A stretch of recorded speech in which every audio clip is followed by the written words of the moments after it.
Do need those though.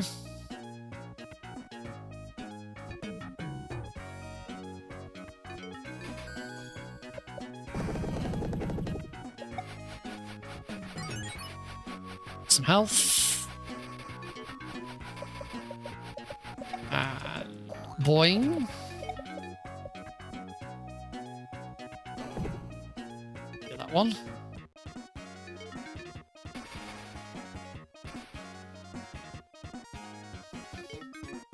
There we go, I'm on 10. Yep, I remember this now. Yep. This is going to be a lot faster. Because it's up here, and that's the end of the level.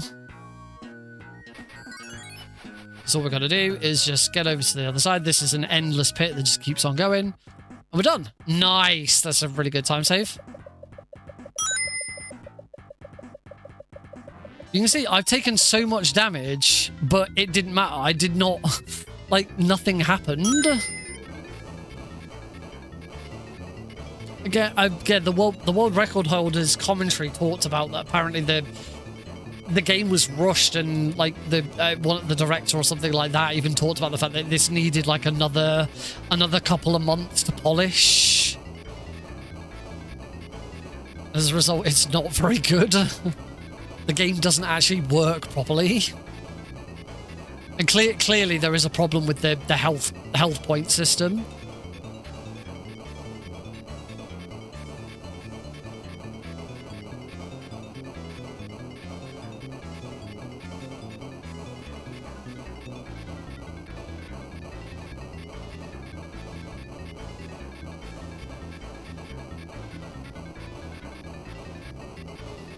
And these are the most exciting levels imaginable.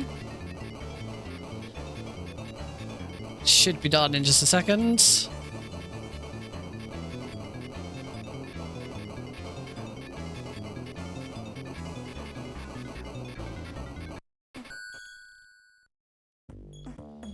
All right, into Egypt. I think our... Let's just go. I think I want to grab that. Will you die? Now grab that. And now go. I don't think there's... there's another cargo box there. We can get that one as well. Right, I think that's how I'm supposed to do Egypt. Boing.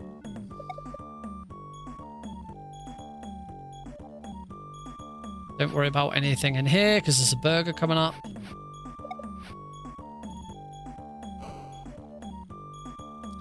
Jump on you. Grab the burger. Crate number 3.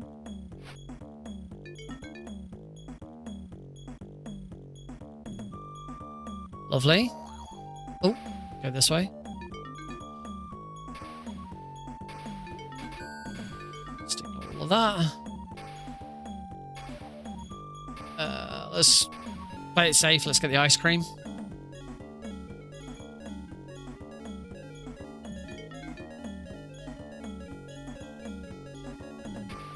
And then jump off the edge of there. Whee! 9.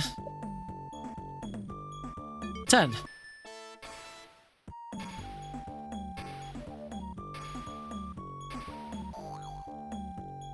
Okay, I definitely didn't need to do some of the things that I did there. There was way more. But that's another huge time save, so that's good.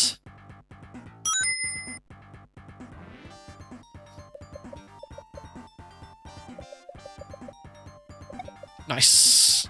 That was much better as well. Right, India. Let's see if I can do India without completely screwing it up this time. Oops, not down there.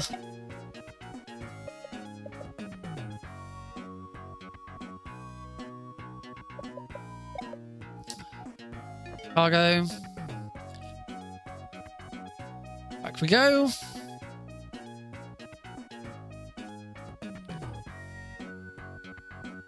Wang. And then it's still this way.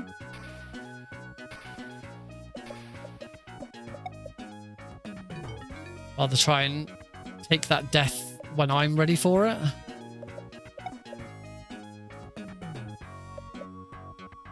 That's okay. And up.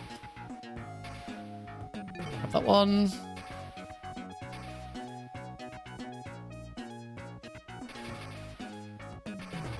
Got that one, don't want that one, and then we just need to let this thing kill me. There we go. Intentional death, that's the only intentional death of the run. Brings me back to the start, so we can hit this switch, and now we can start going left.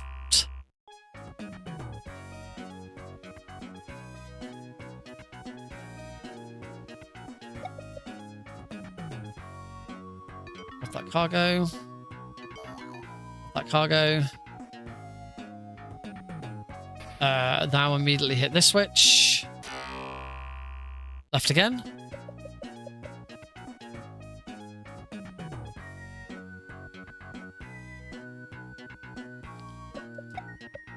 Grab that cargo. That one's a bit awkward to get. There we go. Got it. And now leave this way. I think this is where I was getting confused. I couldn't remember which way I was supposed to go. I never went this... Oh, I never went that way before. It's not that... Okay, it's not that way. I never went that way. This was the point where I did start to get confused about which way I was supposed to go. So I think now I am supposed to hit this switch again. And we go this way. Yeah, because there's a burger here. Yep, that's cool. No, it's not this way.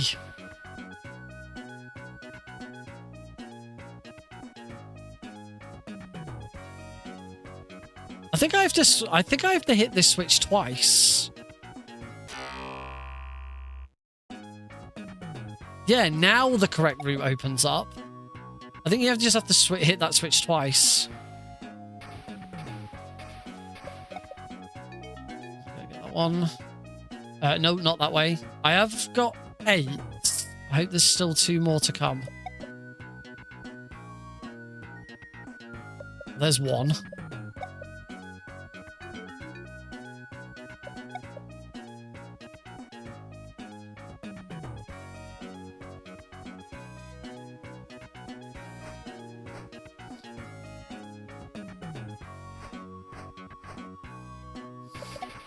Pretty sure there's one. I hope there's one more, otherwise I'm screwed. No, it's closed. No, I missed one. No.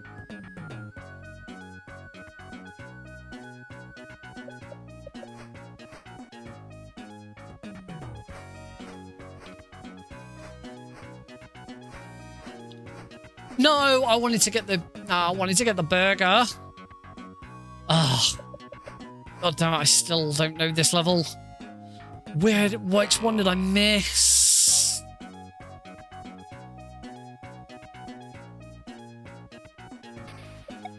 Was there like one over here that I missed?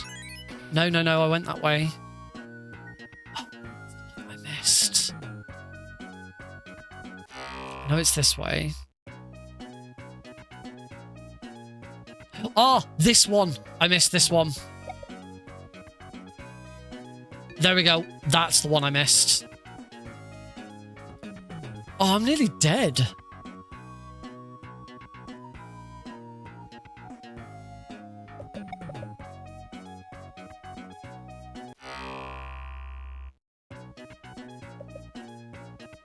Yeah, I think I have to push this button twice.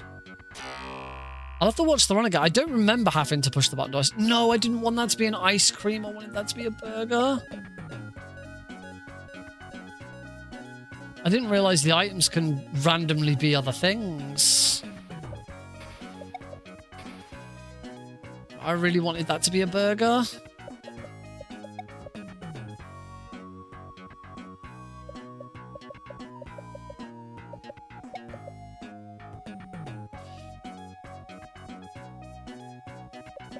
Because there's this lizard guy. I don't like him.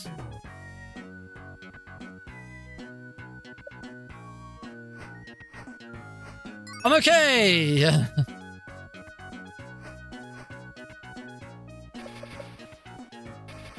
Okay, this is still gonna be better than the last one, but I was so close to actually having this, like, good.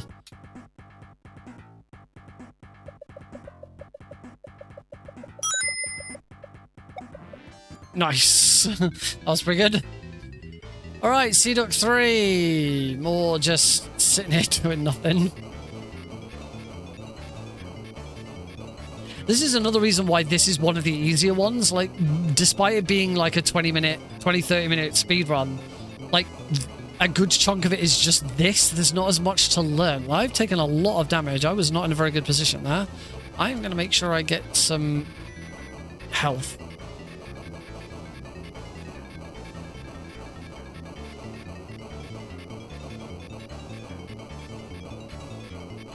Okay, this seems to be better.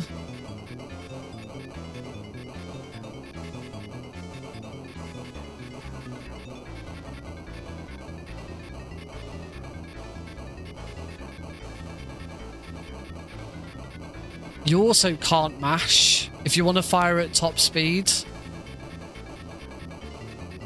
You have to slow your shooting down just slightly.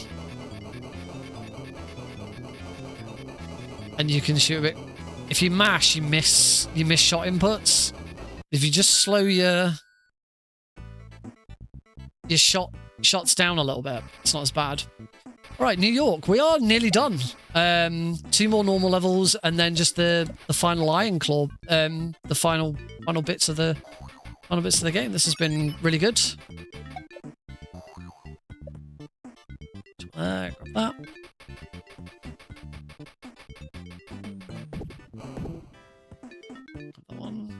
No. Now we go back down. Grab those again. Go down here. Through here. There we go. Now I remember. Oh, don't go up there. That lags horribly if you go up there.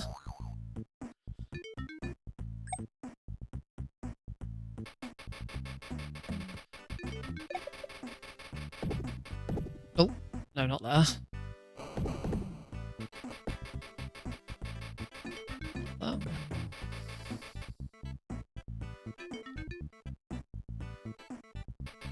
I don't think I need these again, but I'm going to get them.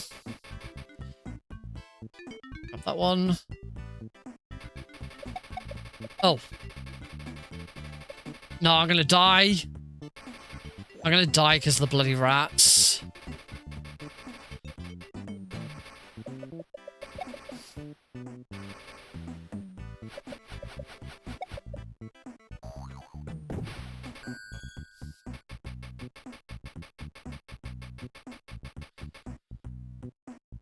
Stay low.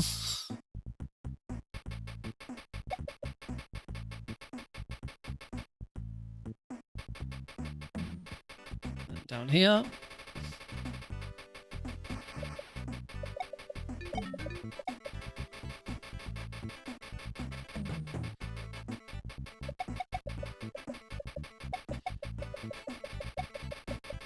Cool, that was much better. Oh, massive time save.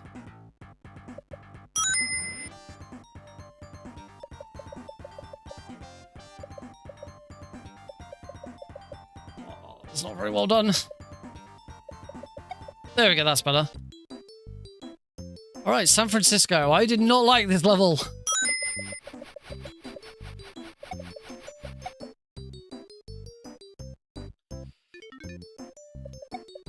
I'm not a fan of San Francisco, but this is the last normal walking level of the game. After this, everything is in the seaplane. Grab that, go.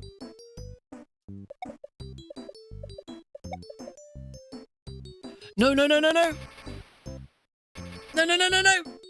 I'm gonna wait for the bloody thing to come back now.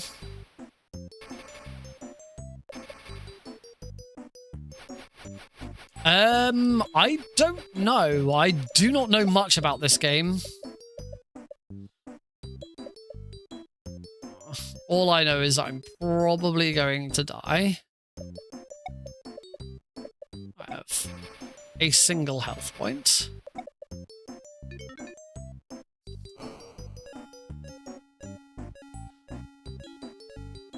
Actually, was there a burger up here?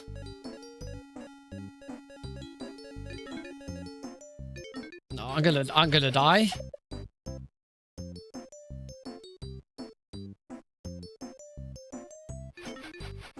There we go. There's the death.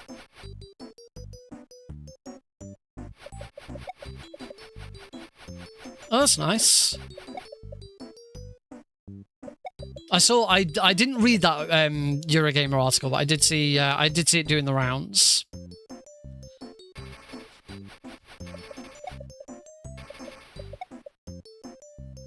As long as I do better here than I did in my previous attempt, this will be fine.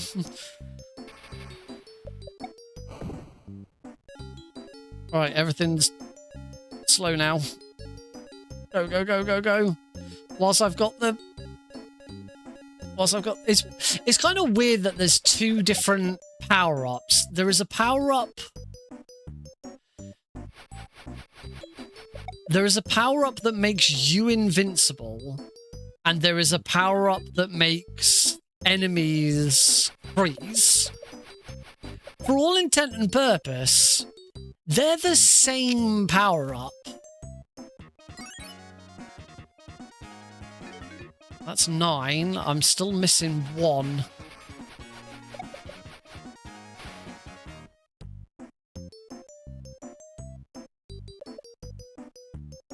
I'm still missing 1 box again.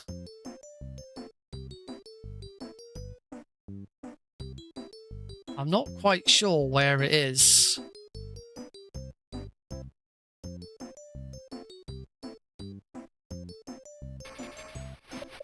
There's this. Oh, there's that one there. That one might do it. I'll have to rewatch the VOD for this one and see. I'm definitely missing something. Unless it's. Oh no, it's not there.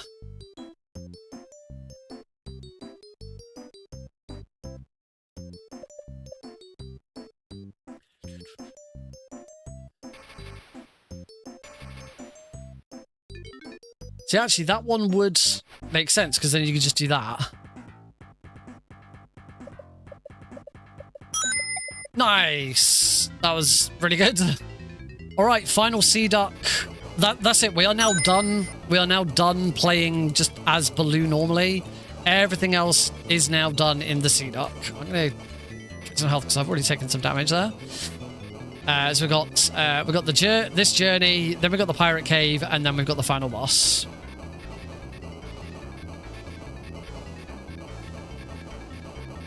Hey, Happy Dude, I know our times never align, but do you want to learn Metal Gear Solid Peace Walker co-op? Because I've always wanted to do a co-op run, and now that Peace Walker's come into PC, there's no better time to learn a co-op speedrun. Our time zones are not compatible, but it'll be fine. We'll work it out. I'm genuinely going to ask in Albion Speedrun, because actually Drakadon runs Metal Gear as well, so I'm... that could be a possibility.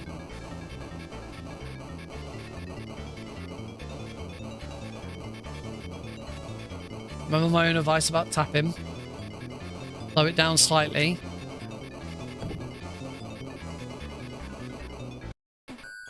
Cool. Nice. All right, Pirate Cave. Hopefully, there's a time save in Pirate Cave. If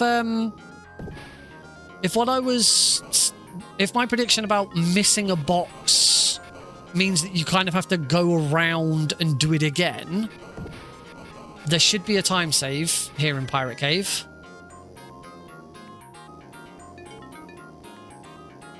So we will find out.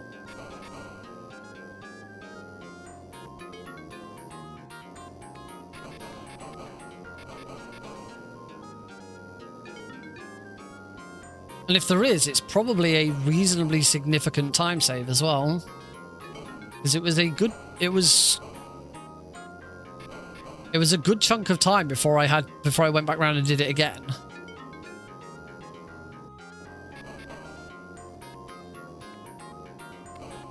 I believe it was that one.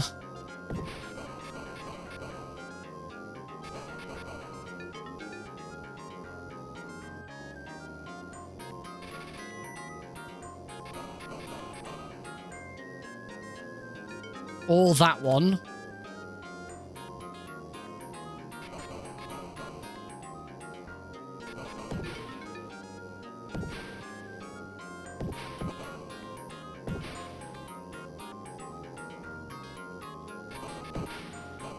So I'm not sure now because this all feels like it's been repeated anyway. Who knows? We'll find out when I get to the end and split.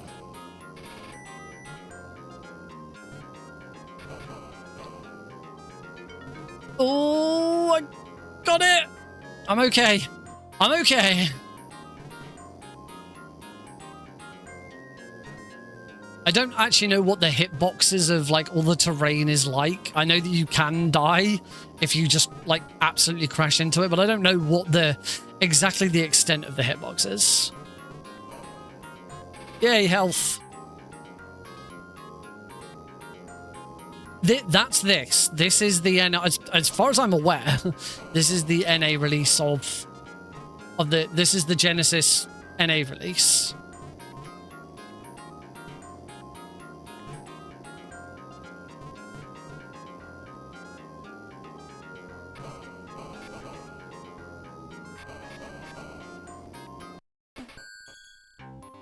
Okay, I saved a couple of seconds, so no, there was no time save available in that. There is a bit of time save available here, if I get this right.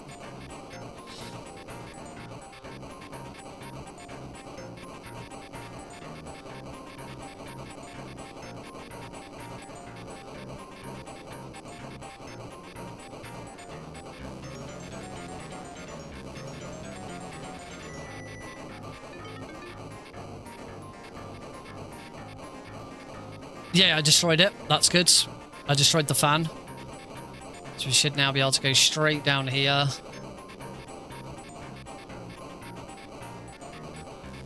Destroy all that. There's another fan. No, don't go. No, don't go back. Need to destroy the other fan. Yes. Oh, I got the pickup this time. That'll destroy that fan a lot quicker.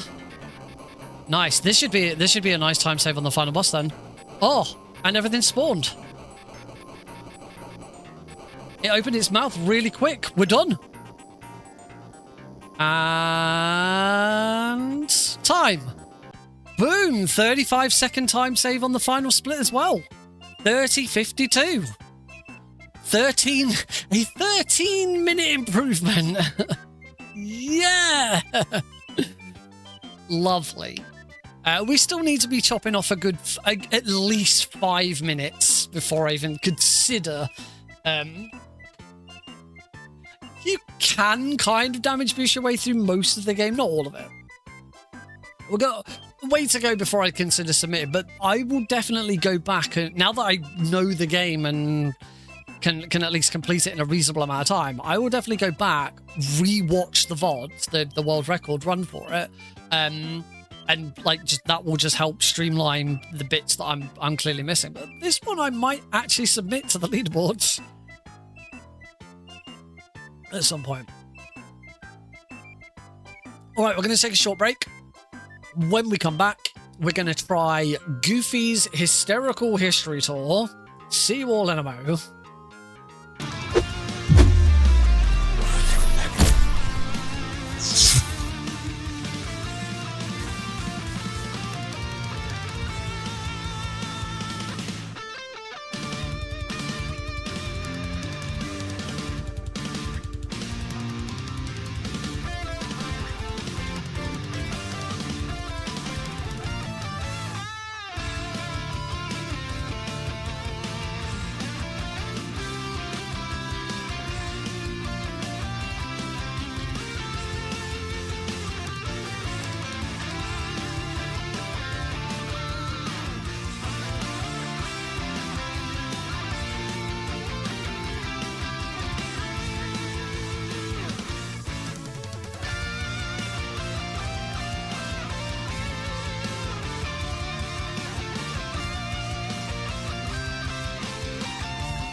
Alrighty folks, welcome back to Tuesday Night Speedrunning here on the Nick RP stream, where we are continuing our quest to get through a bunch of Genesis Disney games, ready for a relay race that I'm doing this Sunday.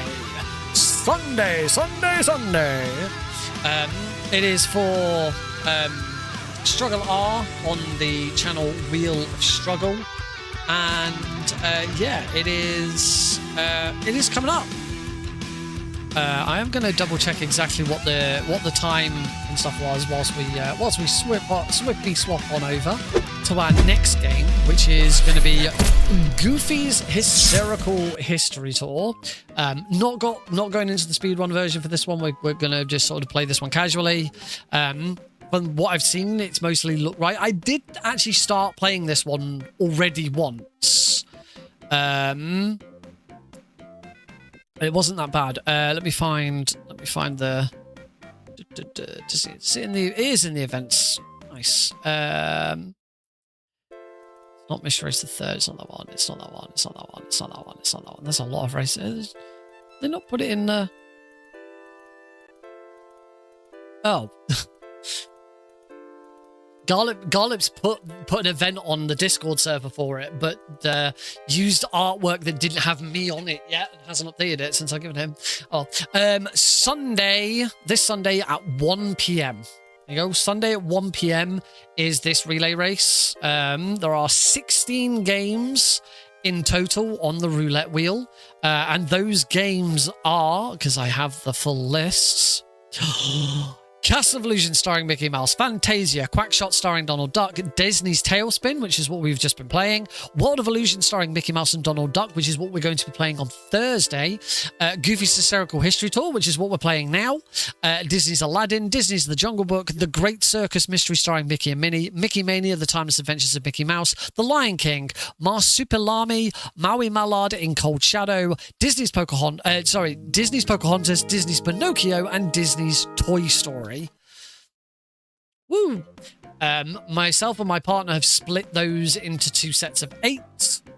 So I've had 8 to learn. They've had 8 to learn. And we're kind of hoping that when the roulette wheel is spun, we have to play 4 of them on the stream. So we're learning or playing through 16, but only 4 of them are actually going to get picked out from the roulette wheel. So it's kind of a learn as much as we can and then, see what happens.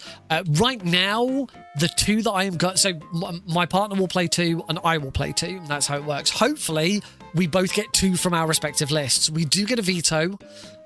We do get 1 veto. The enemy team gets 1 veto as well. And we don't have to play it. Originally, it was said that we had to play them back, like we had to keep swapping. So I'd play 1, they'd play 1, I'd play 1, they'd play 1.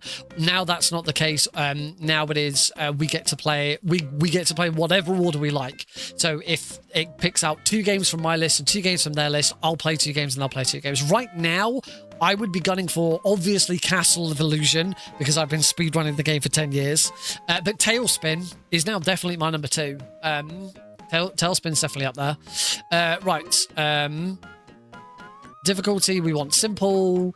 Controls, I want B to be jump. And I want to swap those rounds. Use extendo, select extendo. There we go. Right. Let's do this. So I started watching the speedrun of this, and it did to me just seem like it was keep going right for the most part.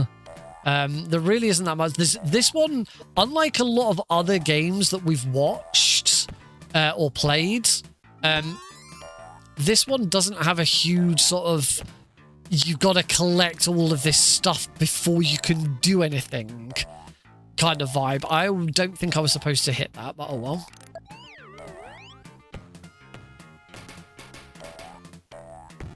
Actually, this still seems correct.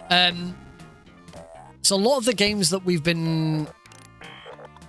a lot of the games that I've been playing in this series, there does tend to be a sort of case of you've got to go around and collect a load of stuff before you can complete a level or stuff like that. Whoop, whoop. Go on, Goofy. Keep going, Goofy. Keep going.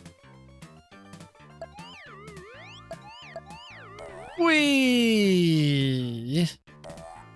But this one, it does just seem to be get to the end. There are collectibles to get. I have no idea what they are and what they do. But that's the first level complete.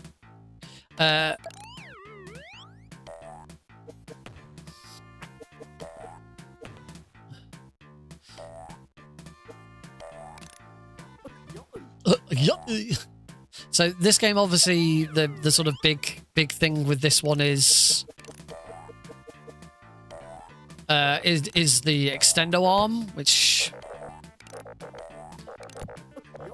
is a bit annoying, as you can see, because ow, if you're stood still, it extends. Gotta make sure, if I remember correctly with this, I gotta make sure I jump off right off the end, which I know when the end is, because oh yeah, this happens as well. Whee! Get as much. There we go. That's beautiful.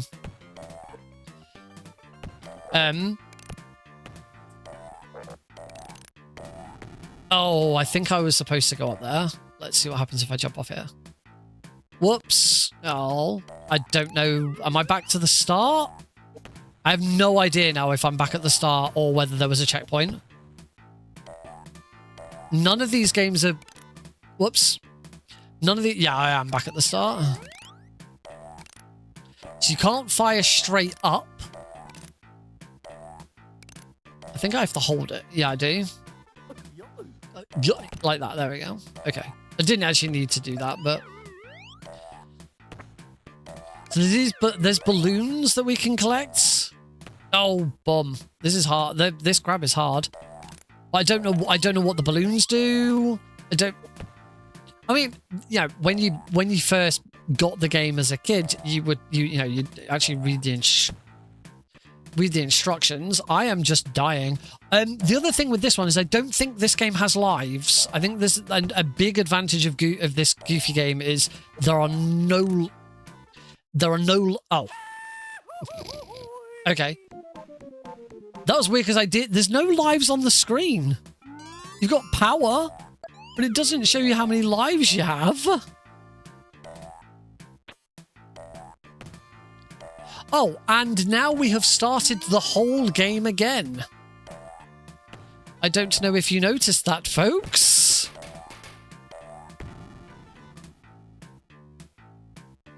No, I don't think I want to be on you.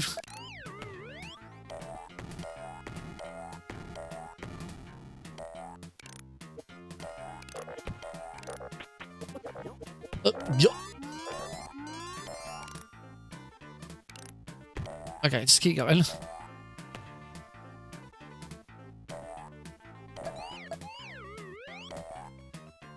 Yeah, there's nothing. Unless I'm missing something, I cannot see anything on that HUD below to sort of suggest how many lives we've got. Unless that's what the blue orbs are. Oh, bum. Unless if you die and you've got no blue orbs, that's it. Game over.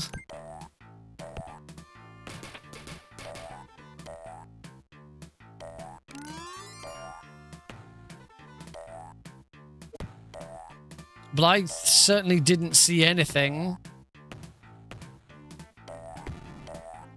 that suggested lives. All I saw was that I died.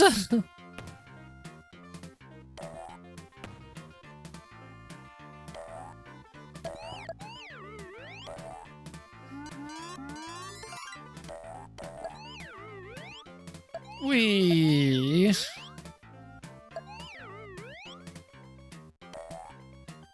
Whee!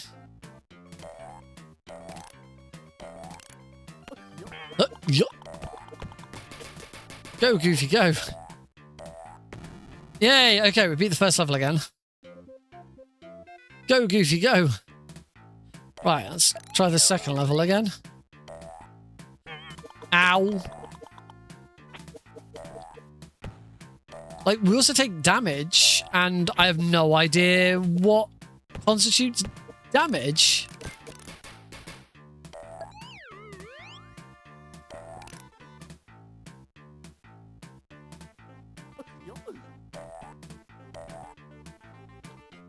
Can I make that jump? Yes, I can.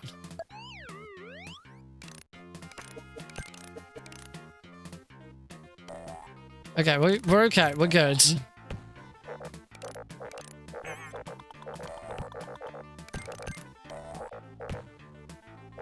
Yeah, I don't have any more blue orbs, so I get the feeling that blue orbs. Oh, I'm gonna get that because that's next. I might need those later. Whee! Oh, okay, we slipped on a banana peel. Whee!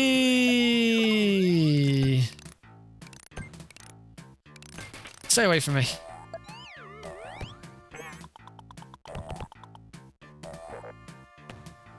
Yes, I do wonder if it might be a...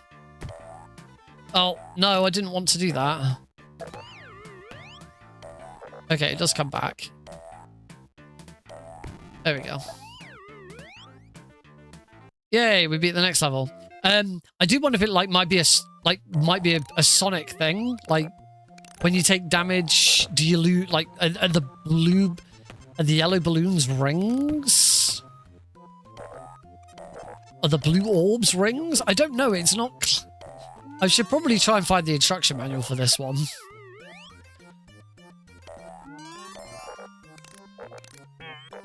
But when I got hit there and I didn't lose anything.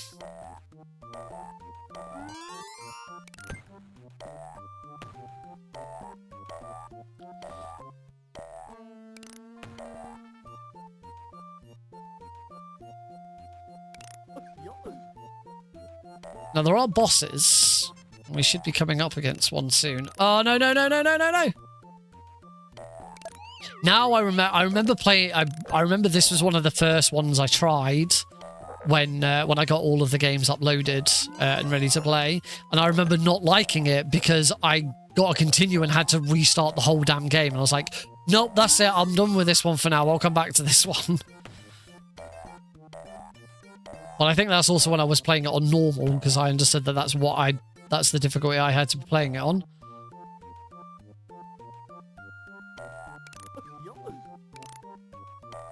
Oh, what's the...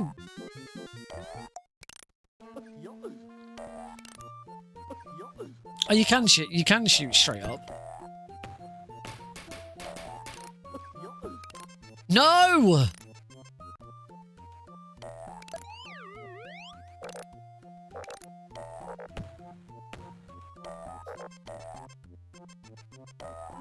Yeah, blue. I. Oh, that was nice. I don't know how necessary. I don't know whether that was any. I don't know whether coming up here is better, but we're up here now, so we're going to keep going this way.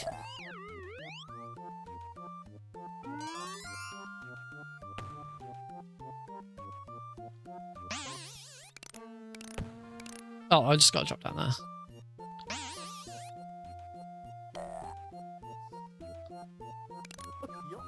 There, that's better.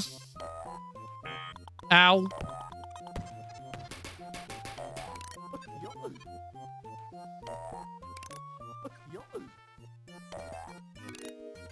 No!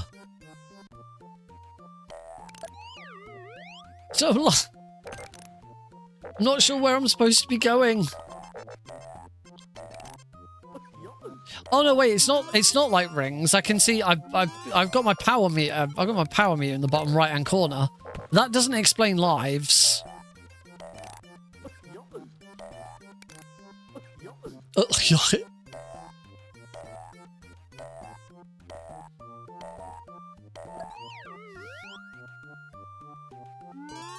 I do still wonder if it's like if you die with 0 orbs, you die.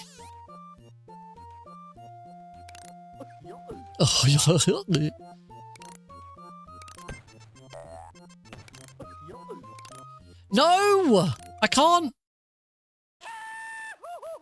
And unfortunately, I do believe that now means we have to start the whole game. Oh no, I've started on the second... I've started on the second level this time. I think. Are we back on... No, we're back on the first level. I don't know. No, we're on the second level.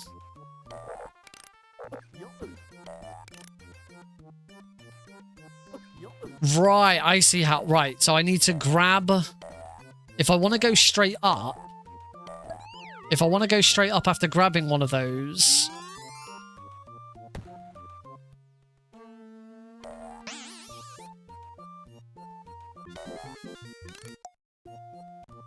Oh, what? Oh, great. If I want to go straight up after grabbing one of those, I need to hold on to it. Hold on to the button. It doesn't feel particularly intuitive, but I think it does work.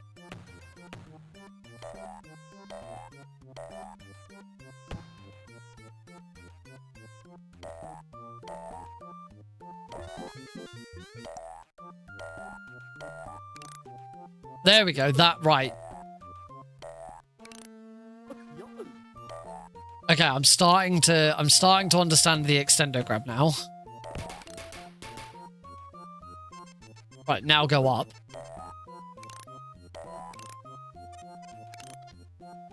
And up. And up. And up. Yay! Okay, we're getting somewhere now. Whoops. I don't know where I'm supposed to be going now.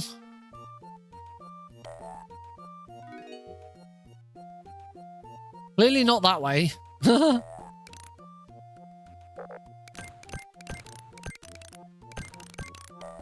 Yeah, and this is a common... This seems to be a common trend in a lot of these Disney games, is that you need some sort of special item to actually kill an enemy. There's a tendency a lot of the time to only freeze enemies. Am I supposed to be... Aha! Oh, that didn't actually help. Though, does that mean there was another one of those, which I need to be jumping off of? I think I remember seeing another one.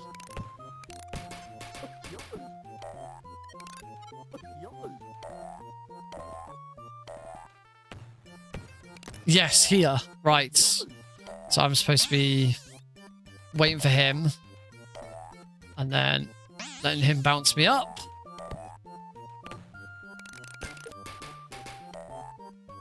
And then hopefully this little dude is going to take me to the end. Or at least take me to where I need to go.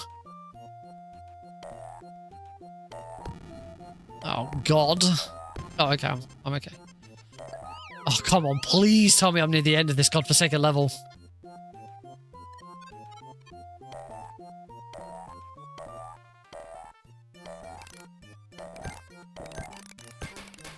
Oh, I get the feeling if I just leave these guys alone... Oh, no. No, they won't. No, leave me alone. No, bugger off. No, I don't want to die. Not right at the end. I'm so close. What's that thing?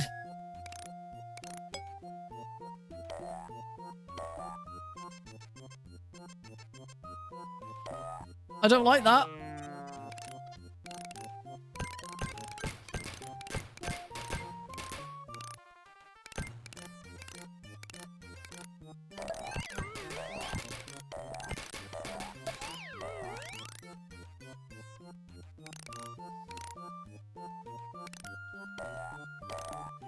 Okay, I'm not sure where I'm supposed to go now.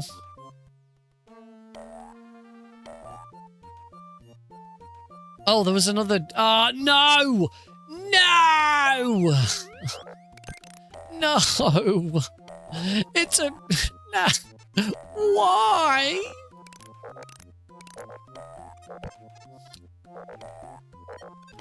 That was mean.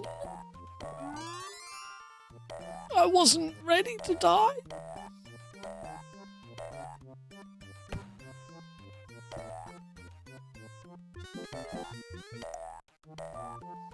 I'd love to know what the goof is. Yoy. Oh, whoops.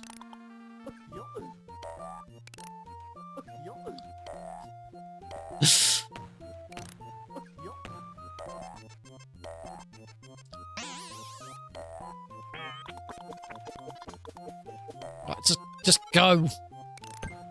Don't care. Leave me alone.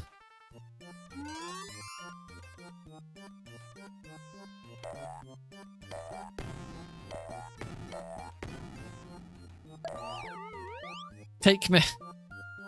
Take me to where I need to be.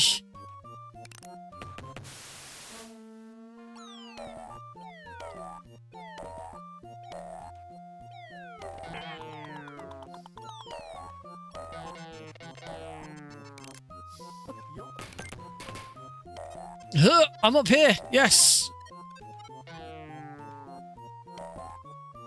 Okay, I'm just going to ride this down, and I get the feeling I'll then understand where I can jump in the future.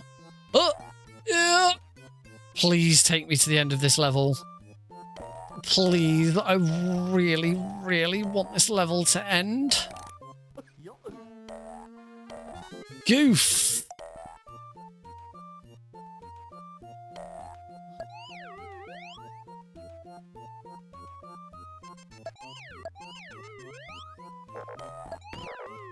When does this level end?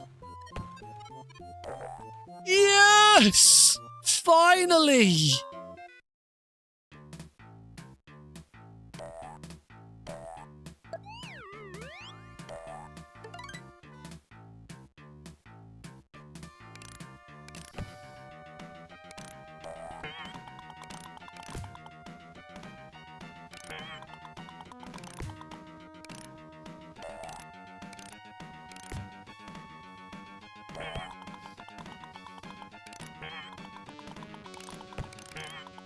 I'm gonna die.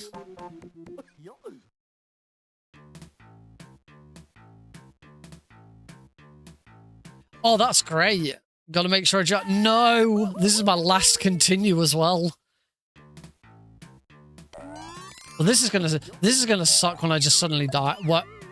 No. No. I have to start the whole thing all over again. Why does a continue not take you back to... What? Why does a continue make you start the whole bloody world again? Rather than just that one level, and I'm already dead. To be honest, I might as well restart the whole freaking game. There's no point. I might as well restart the game because I've run out of continues. This game is... It's just cruel. I don't know if my controls... Yeah, okay, my controls did... oh. Yeah, oh no, don't know. My difficulty did not stay. Interesting that my controls stuck around, but my difficulty did not. Alright, let's start again, and try not to die.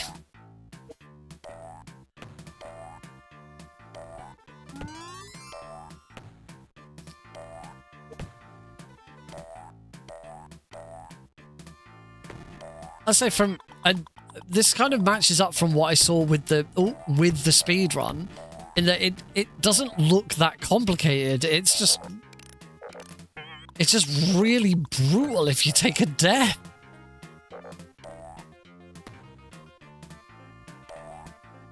Continues force you to restart the entire world.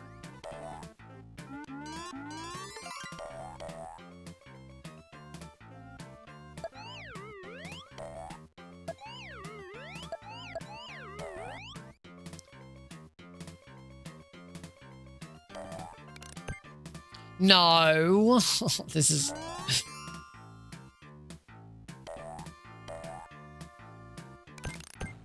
Get wrecked.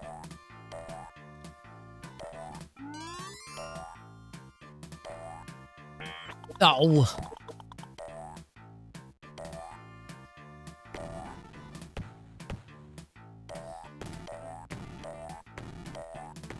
Oh boy, howdy. Gotta say, I am kind of looking forward to this event being over so I can get back to some Metal Gear. I really want to just play some Metal Gear again.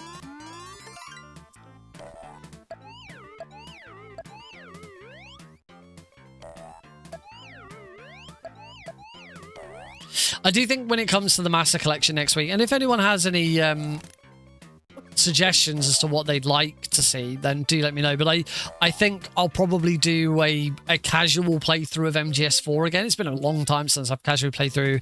We will not watch every cutscene because I'd like that casual playthrough to end sometime this year. I don't think watching every cutscene is a very good use of our time, so I'm not going to do that.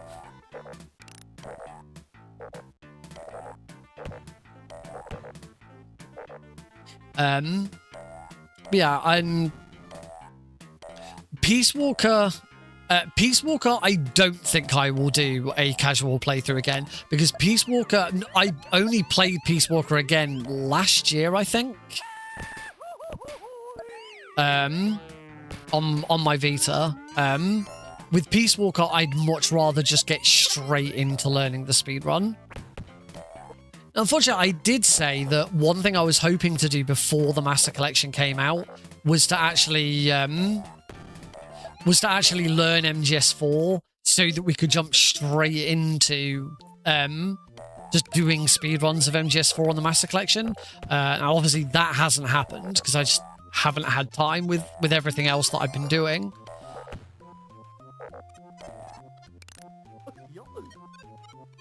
No, that was a bad jump.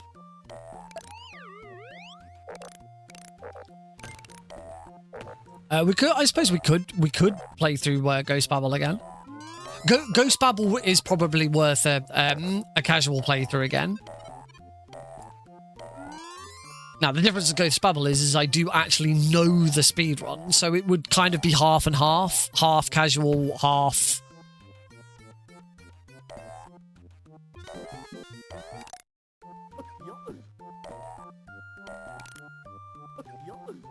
yeah, it would kind of be a half and half. A bit of casual with some speedrun mixed in. Ghost Babel is a maze, like a lot of those kind of games.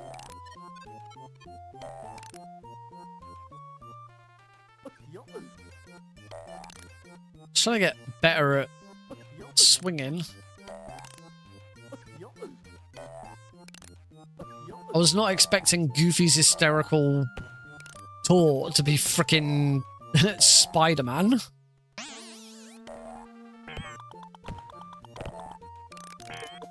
Oh, leave me alone. Go away.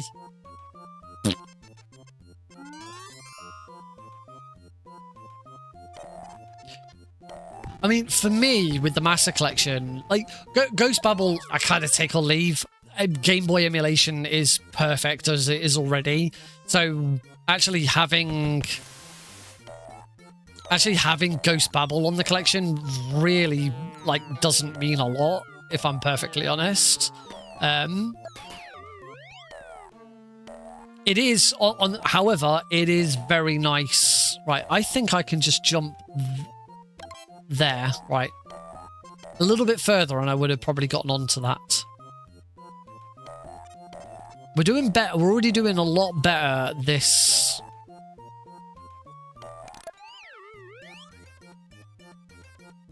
time round.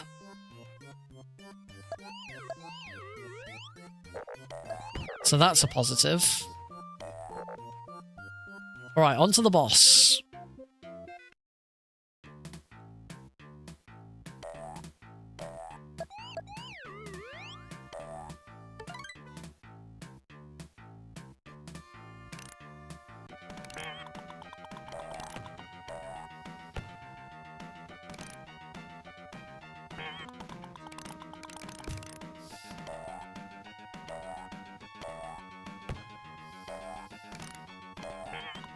Ow, I'm gonna die again.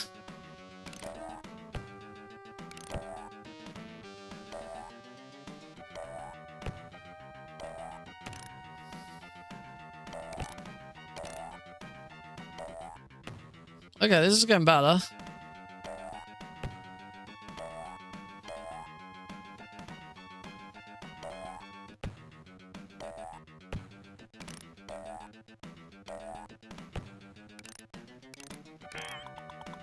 No, don't die, don't die.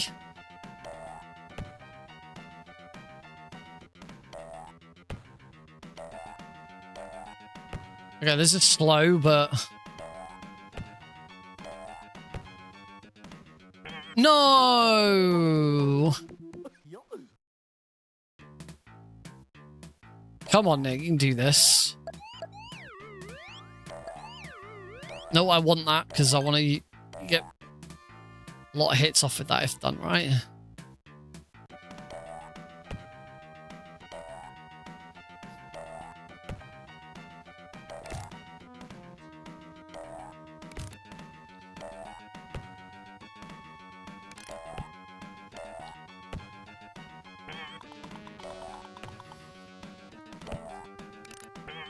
Oh, no, don't. Oh, what?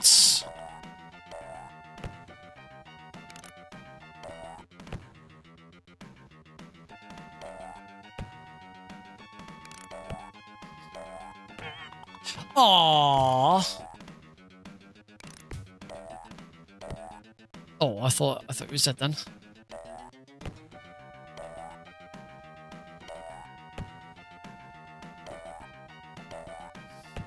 Yay! I did it. That's it. We've done the first world. Yes!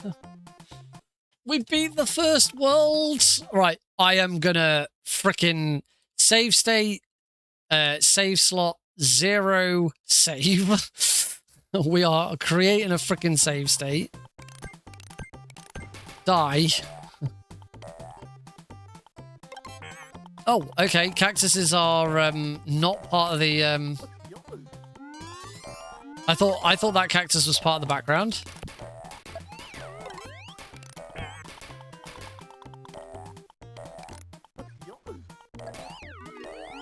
No, please don't shoot me. No, leave me alone. No, die. No. Somebody's dead. Go, go, go. Bop, bop. There we go. We're good. We're good. We're good. No, I wanted to go up. No, let me go up. Come back, box. I think I have to... There we go. I think I have to do that and come back. There we go.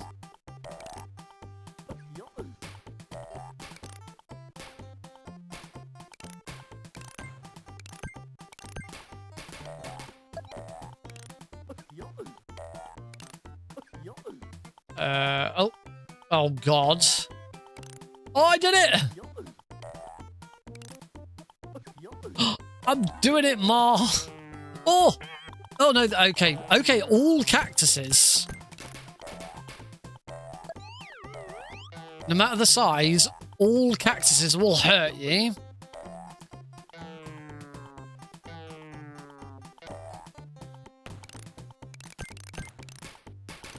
I have no idea how to get more health. That is a cactus.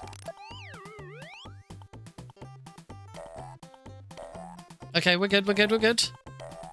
Don't hit that cactus. No! Oh, oh, okay. That's okay. I was allowed to do that.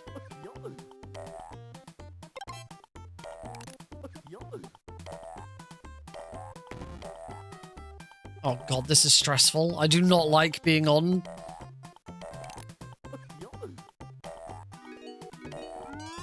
I have some health.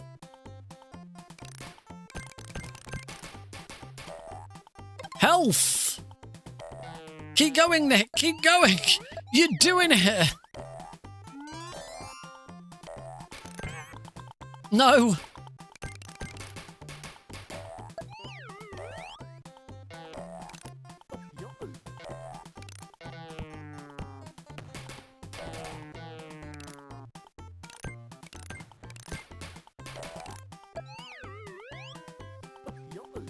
No! No, I got so far. No. I was doing so well. I think I was doing well. I don't know.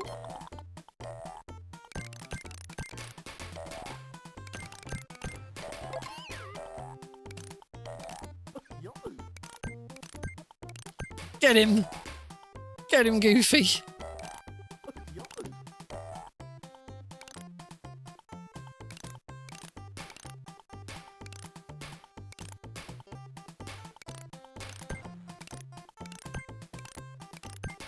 Yeah, I'm okay, I'm okay. Bonk, bonk. Jump on him.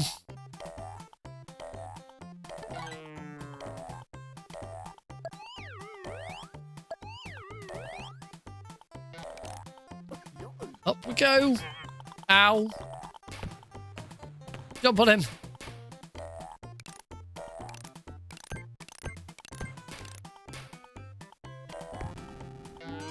I don't like these bees.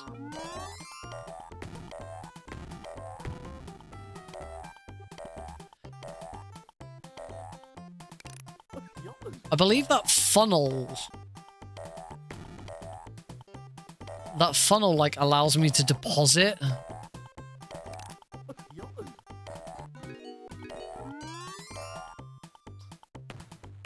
Oh, that was nice.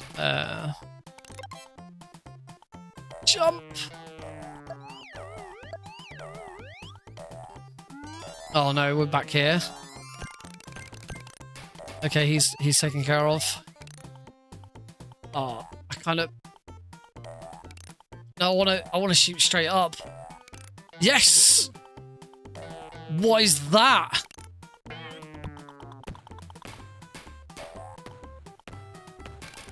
Oh, the shortcut. No. Just run, just run. Don't get hit. Oh, we're okay. Yes! We're doing it! We're doing it!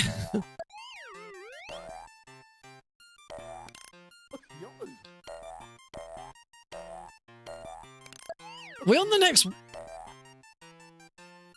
Oh yeah, I did. I watched this. Trying to remember, I can't remember exactly how much of the game I watched. Oh no, let's not go that way. I think we should go this way. I think we should just jump off the edge and hope for the best. Oh!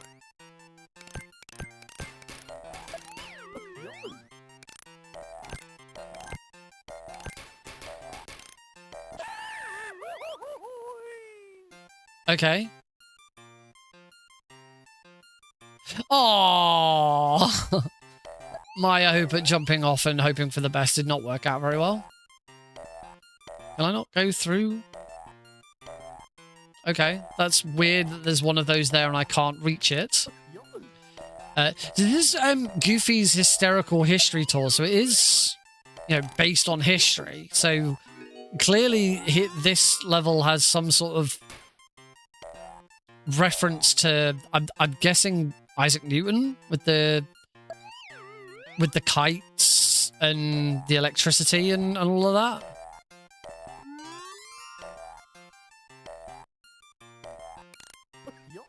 I'm just gonna keep taking the kites.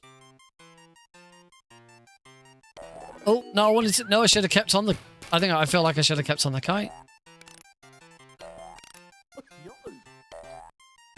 Jump, jump, jump, jump. Oh, oh, I'm okay. I'm okay. I think this might be as far as I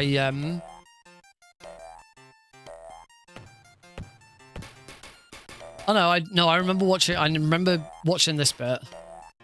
Because we kind of just have to go.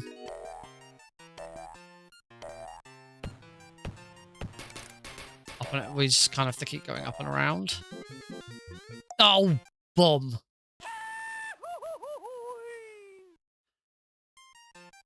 Okay, well at least we only have to restart from here. Like, did like the developers just kind of go, oh, you know what? After that first level was really horrible with if you get a continue, you have to go all the way back to the start. We're just gonna make every level a bit quicker. Cut out the worlds, and it's just a level now.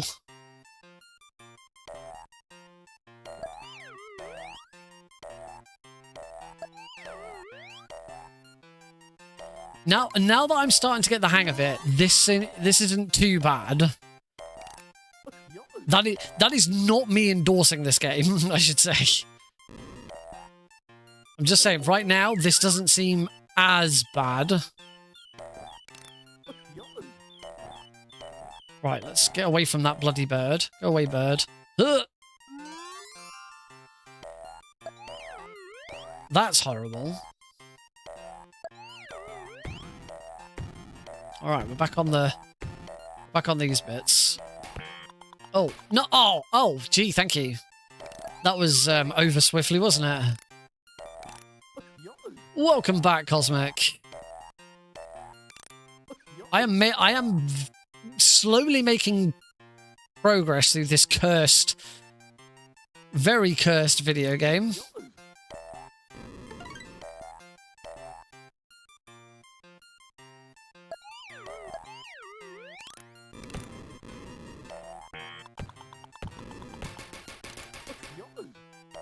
Right, let's just go for it. Oh, I'm okay. I'm okay. Woo. Not too bad. I just over 30 minutes for that one. So TaleSpin is now on my list of, yeah, I'll take this if it comes up.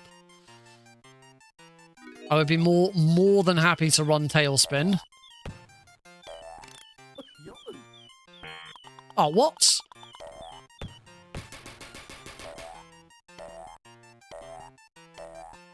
My dream combination for the roulette on Sunday is currently Castle of Illusion TaleSpin. Now it will always be Castle of Illusion. No game on the list is going to be higher on my wants than Castle of Illusion. For very obvious reasons. Oh.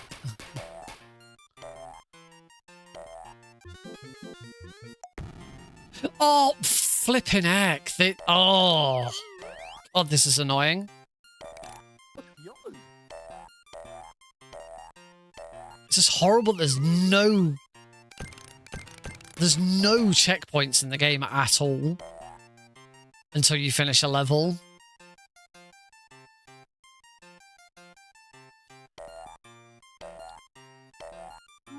And this music ain't much to write home about either. Let's go back. Let's go back.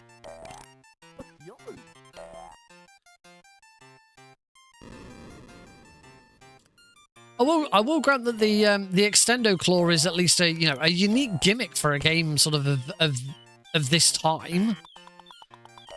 This wasn't something you really saw very often. No, I'm supposed to stay on this one.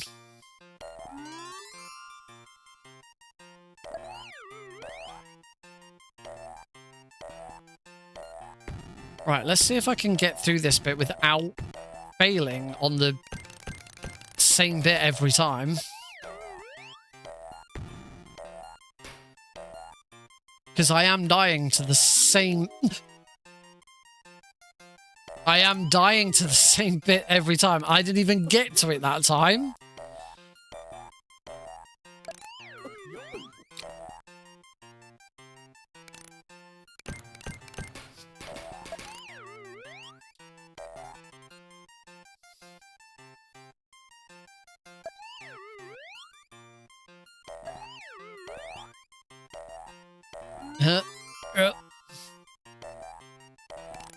It'd be good to get your opinion on this. We have sort of been discussing what I should do next next Tuesday, because obviously we're going to be playing the Master Collection Volume 2. I have it pre-ordered, ready Well,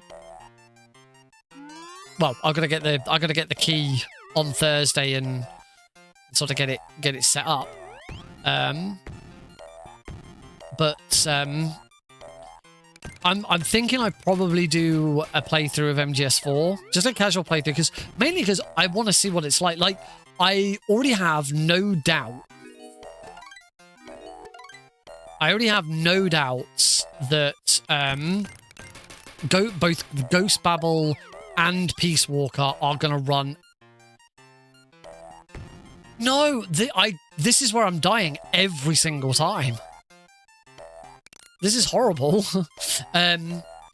Ghost Babel and Peace Walker are both going to run perfectly.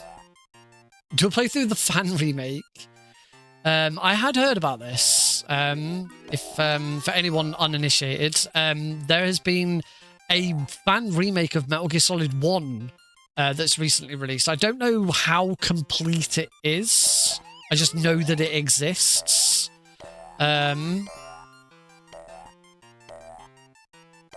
I'm very surprised that Konami hasn't already hit it with a cease and desist. Because Konami are usually pretty on it when it comes to fan remakes. There was a very long time ago. We're going back probably 12 to 15 years. There was a fan remake of Metal Gear in the works for some time. It actually had David Hayter's backing. I do believe David Hayter was on board to revoice Snake. Obviously, Snake never had. It's only the dock and the heliport, and then it's boss rush from there.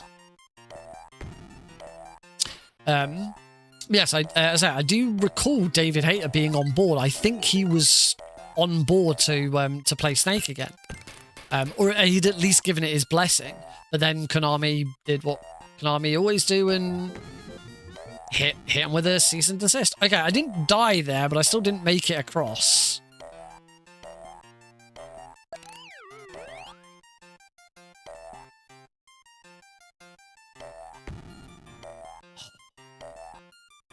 When you say all the boss cutscenes are in place, it's a weird. There we go. That's better. Oh god, we've got to do it again.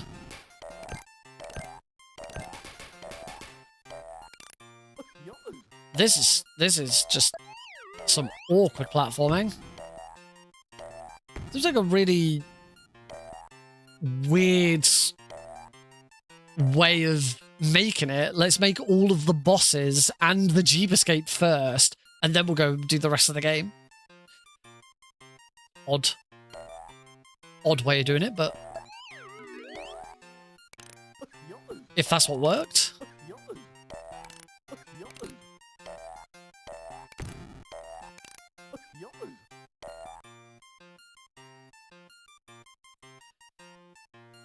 I want the fan remake of this. That's what I want.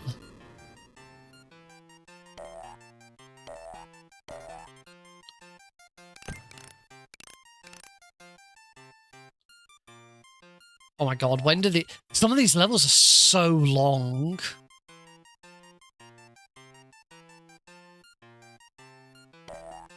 Oh god, I wasn't expecting that. Oh god, I do not like.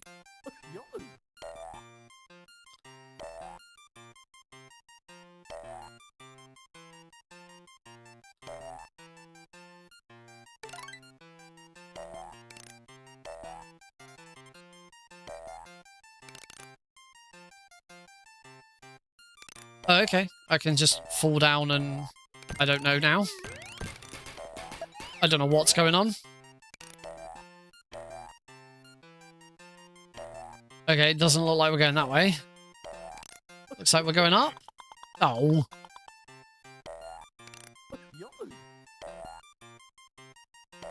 Oh, that was taking me down. When does this level end?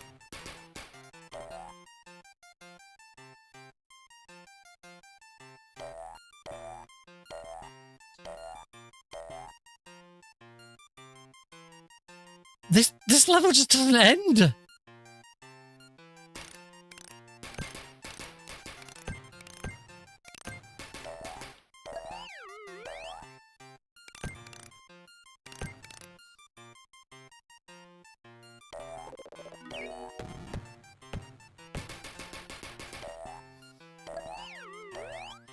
We're still going. If I die now, I have to redo this whole level. Yes! Finally!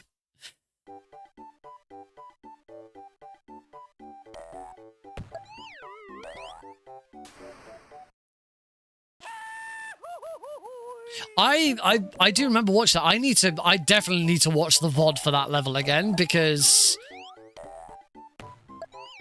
it did not go on that long. Oh.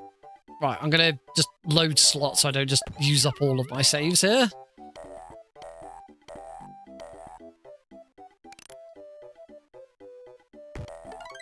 Yeah, I saw this.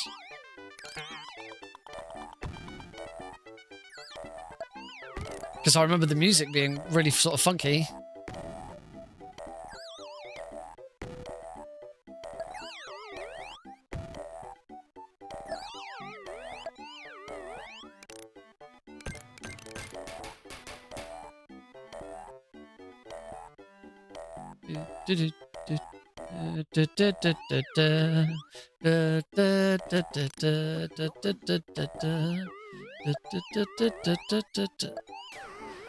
I could not see. I could not see there.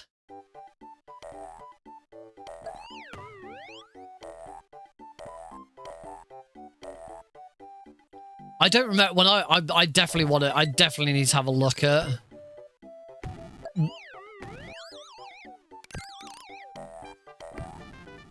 Definitely need to have a look at the speedrun VOD for this, because that previous level in the speedrun did not go on that long. There is definitely some way of making that faster. Oh my god, stop. Please.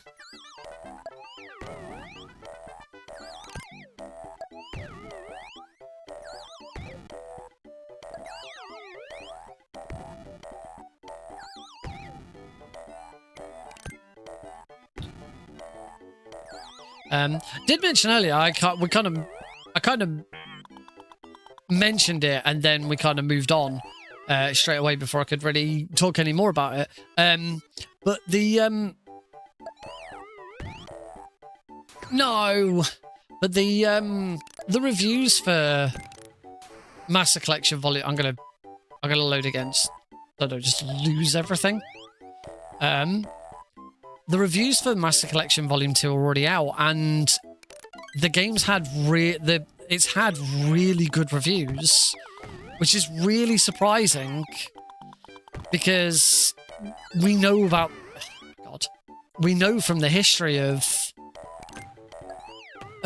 Master Collection Volume 1 that, like, it wasn't until like a year, I think it was nearly a year after the game was first released, that we actually got patches to make it somewhat playable. Like, particularly MGS1 was appalling on Master Collection Volume 1 when it first released. No, this sucks. So the fact that it's already had rave reviews, that MGS4 runs perfectly. No, I'm not surprised that there's been no complaints about Ghost Babel or Peace Walker. Like, there was no way neither of those games were gonna run badly.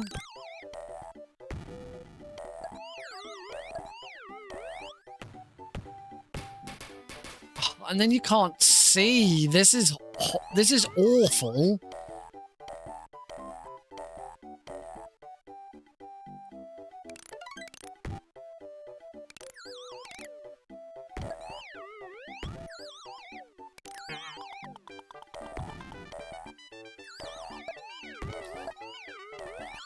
the fact that MGS4 has apparently been like, oh, yeah, it's still not great. Yeah.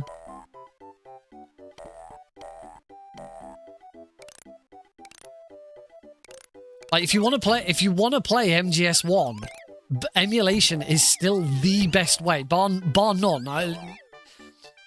I include original hardware on there.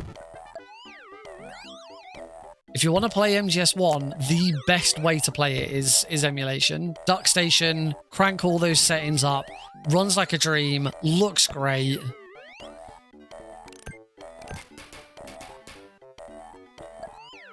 Beautiful. But now MGS2 and MGS3, I mean MGS3 you don't really have a lot of choice. If you want to play MGS3 on PC, you play the Master Collection.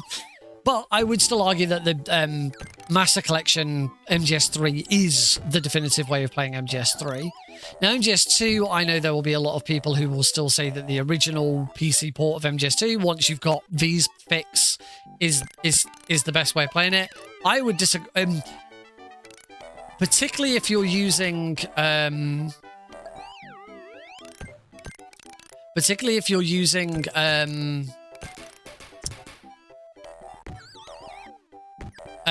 HD fix.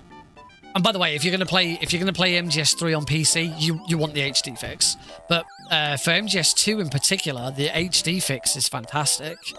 I haven't played MGS2 yet since the latest version of the HD fix came out. But it is, I understand it is... Oh, I was not supposed to go this way. I understand, like, basically the HD fix has finished what Bluepoint never got round to doing with some of MGS2 on the HD version of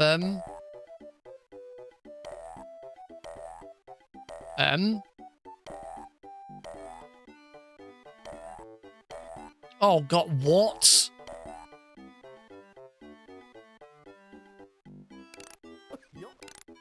Okay, what? Okay, what? Where am I? What? The fact that has to be about, you have to bounce off the side of that is bad.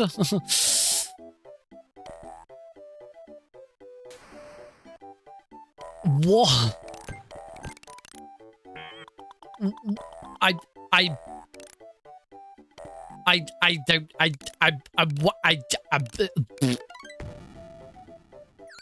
This game is bad. This game is bad and it should feel bad.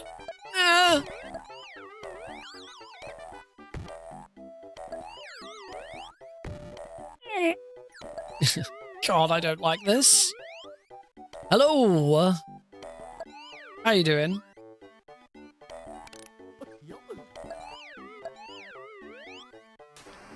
This is a problem with you are punished for going up. You're punished for going up in the fact that you cannot see where you're going to go back down again.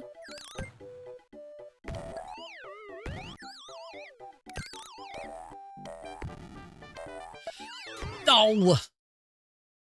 Oh, this is my last continue as well. God. Do not play this game, folks. This one is definitely on my bad list. I would try and avoid this.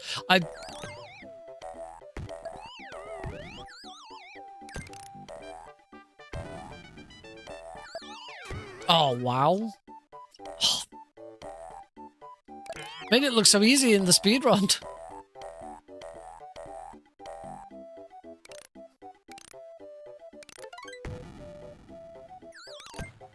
Yeah, I still need to play MGS2 since the latest version of HD Fix, because I understand that it's...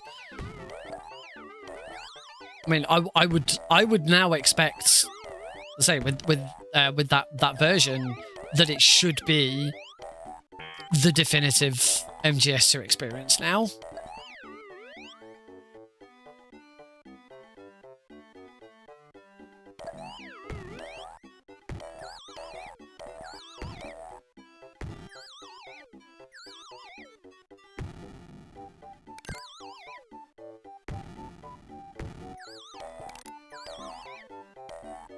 I mean, if anyone here has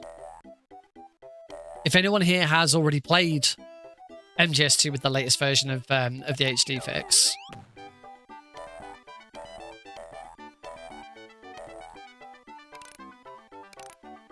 actually the latest nightly build of the HD fix has a fix in it thanks to me.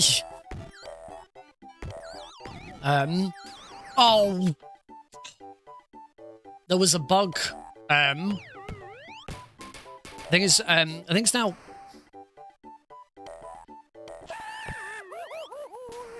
Oh, I'm gonna load my state so that I don't just lose everything again. There's a bug. Oh, well, yeah. There's a bug in the latest stable version, so version 4. Where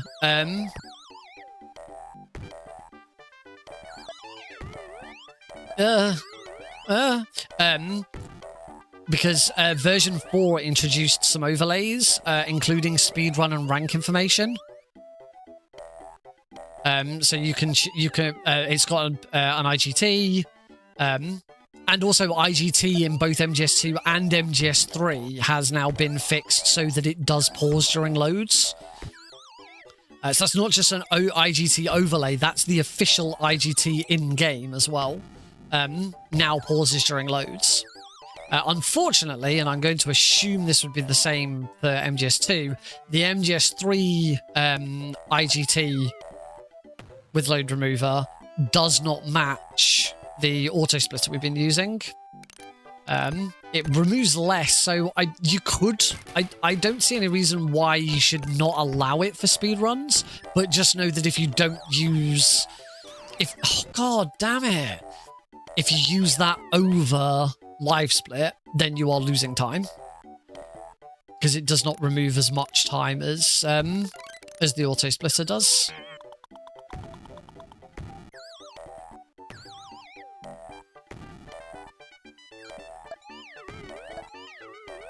But there was a bug with the MGS3 version where it splits your time into times into time for the current area, your IGT, and your total IGT and your total RTA. And there was a bug where the total RTA was resetting upon starting Operation Snake Eater. Basically, the whole display would disappear during the Snake Eater opening music video, and then when it came back, the IGT would be fine. The area would obviously be fine because that resets every time you enter a new area, but the RTA would have reset. So I submitted an issue request for it, and it has been fixed.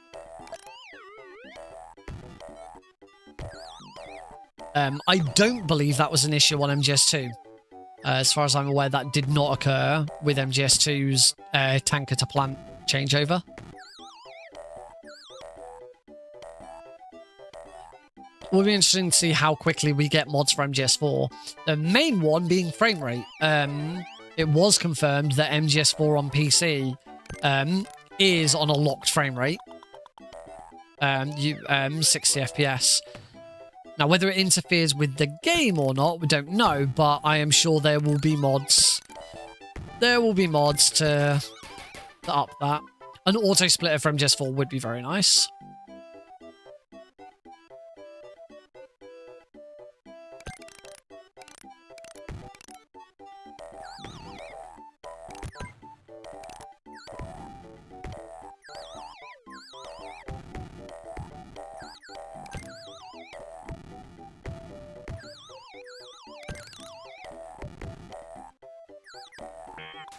Oh, come on. Oh my god, I hate this level.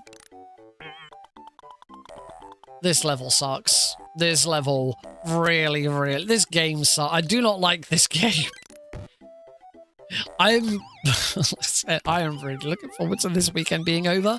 I am definitely going to participate in Struggle R again. Because I love speedrun races. I've been wanting to get back into racing for a very, very long time. And I love the idea of Struggle R. Like really silly speedrun races, randomizers and challenges and all sorts. And you know, I'm getting to know that community anyway because a lot of them are in Albion Speedrun as well. So yeah, it's really good for me to get into. I just wish I'd kind of considered properly what I was getting myself into before I signed up for this bloody Disney Roulette Relay. Why did I think that trying to learn 16 Disney Mega Drive games was a good idea? I've said previously I probably should cut back on things like Speedrumizer because just nobody cares when I do those kind of things. So then I go into this instead.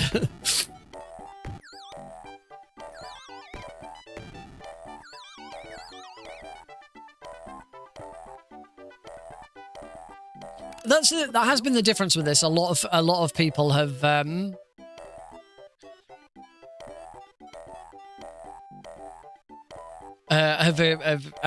in a similar situation where a lot of people remember these games from their childhood. I don't think I can. I might. You know what? I'm going to very quickly just look at the world record run for this and see where the frick I'm supposed to go. I have no idea. World record. There's only one run for this on the speedrun leaderboards. I wonder why. 20 minutes and 52 seconds. Oh, I seem to have immediately stumbled upon the right section.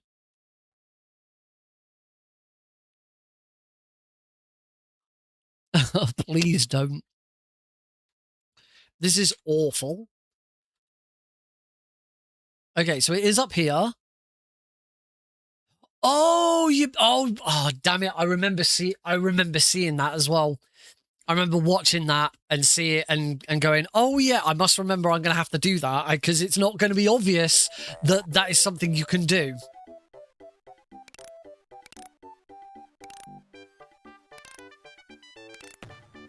You can bump them. You can bump the blue ones. So I think I'm going to do it again here.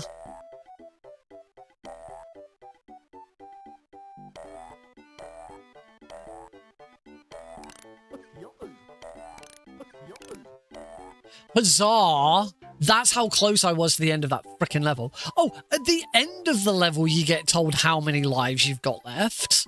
Why is that not on the HUD? Why does the game in-game not tell you how many lives you've got? Why did they think that that was a good idea to omit? Why is this game awful? Where am I going?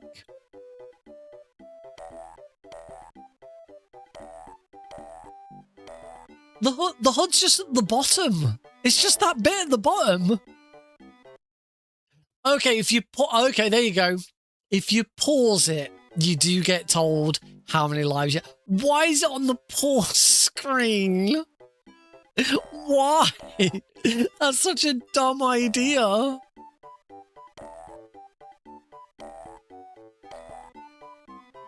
Why is it not just on the HUD?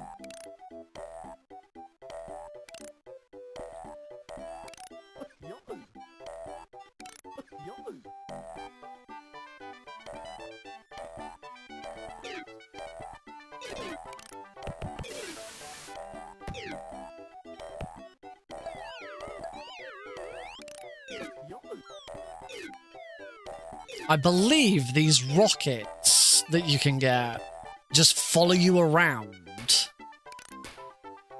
Just follow you around for a little bit and hit any enemies that get in your way. Oh.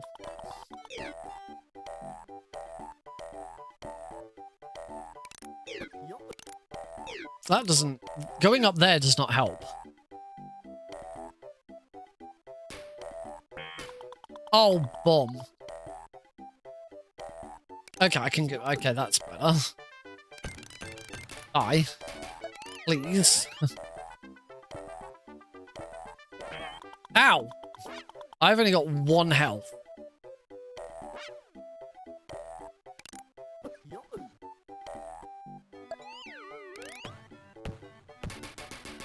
I have no idea where I'm going now.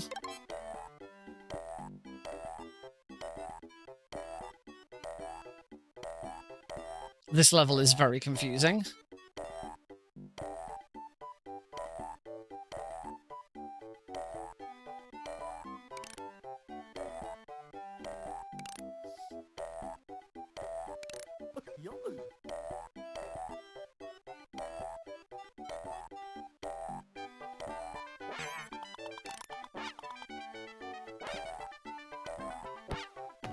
Unless I'm supposed to...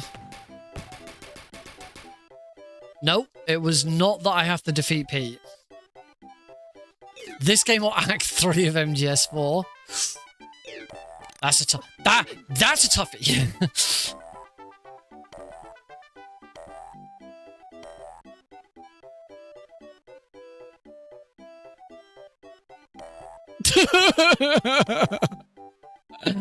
I fell down so far. I'll play MGS4. I'll just play Act 3 over and over again. I don't care. I don't want to play this anymore. Act 3 of MGS4 is absolutely fine. Unless you're a speedrunning kid.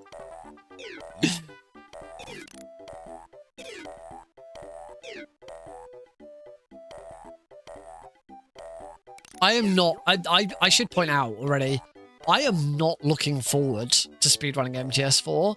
I have always thought that this... Oh, for God's sake, not again.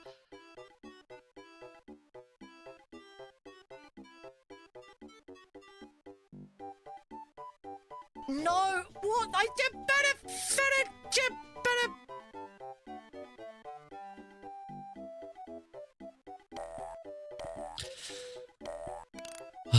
Oh God.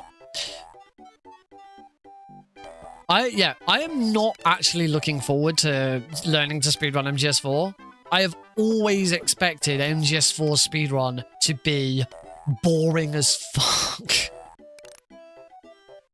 I do not understand why people want to speedrun MGS4.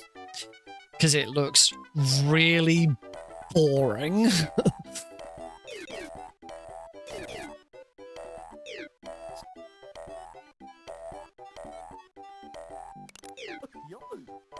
Do I go this way or do I go... I don't think I can... I don't think I can get up there. I have to go this way.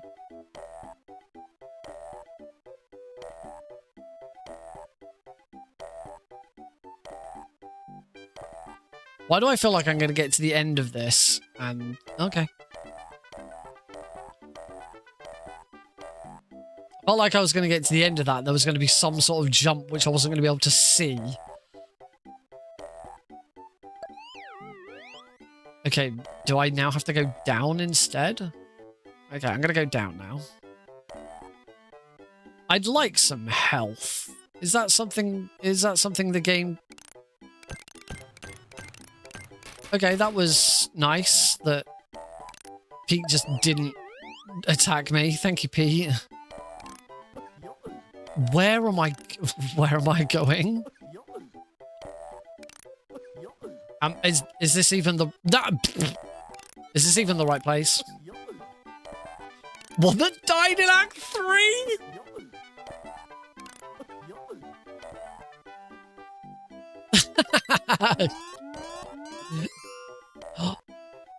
Health! Okay, I feel a bit better. Right. Oh. I wonder if we're supposed to still do this.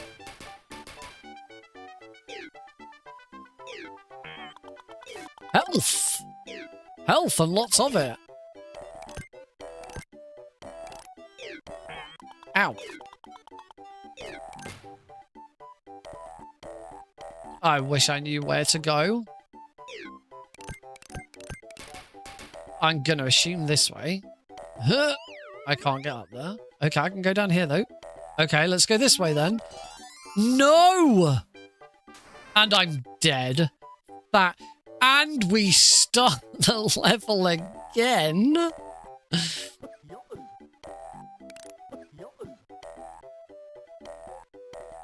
I don't even think this game, apart from a couple of annoying moments, I don't even think this game is that hard. It's just really, like, it's just super punishing.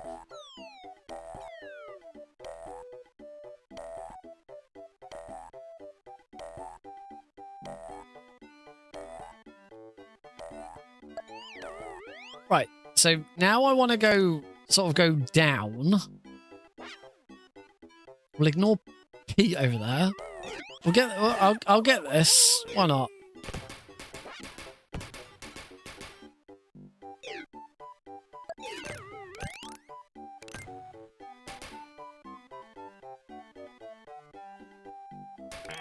Ow. You bugger. Okay, at least it didn't take me that long to get back here again. I still don't know what that is. That's the second time I've come across one of them.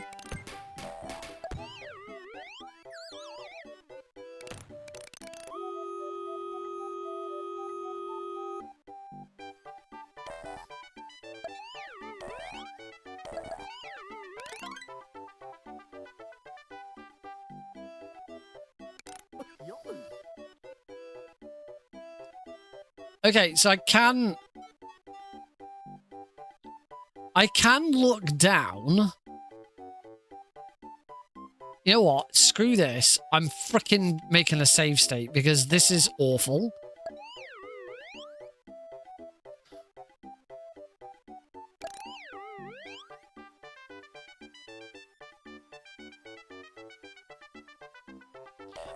Splits based on area changes is probably the right move. Don't tell me I'm back at the... Hang on, am I back at the frickin' start?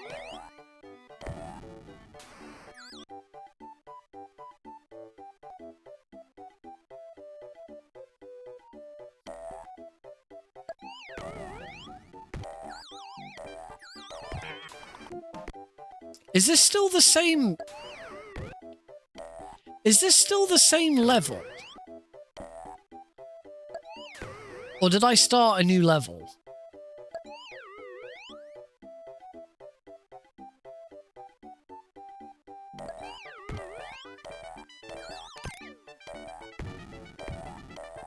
No, I'm back at the frickin'... I wasn't supposed to come down here.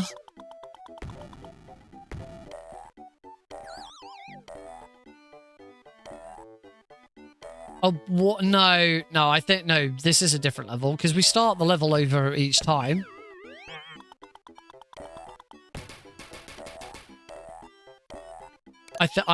I'm very confused.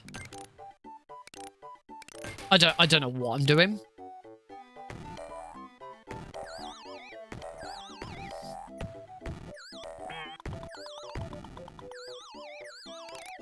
What I do know is I only have one hit point left. I'm dead.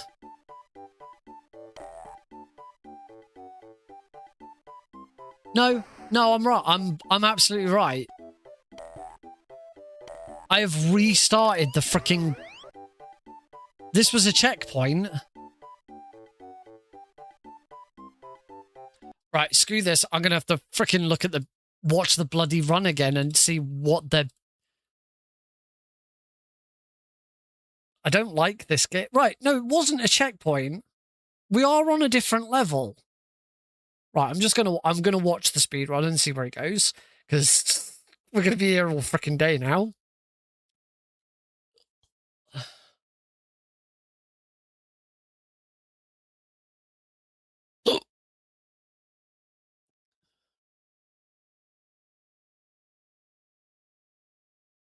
Okay, so going over the clouds at the top. What have I missed?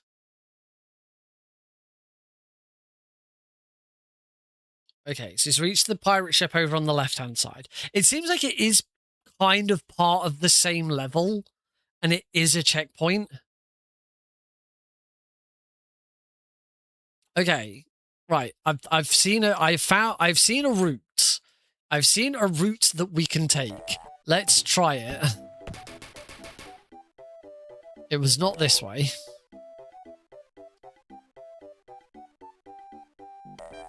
I want to go back to TaleSpin.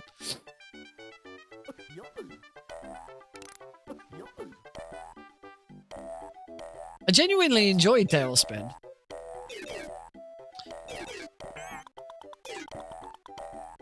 I'm hoping an auto splitter for MGS4 works well.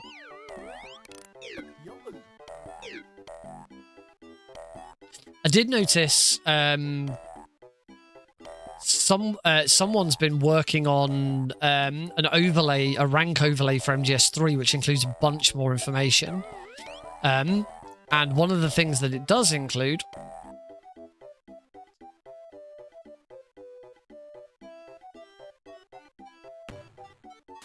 right, that was not the route that they took. I thought it was. I'm gonna just go back. See where I went wrong there.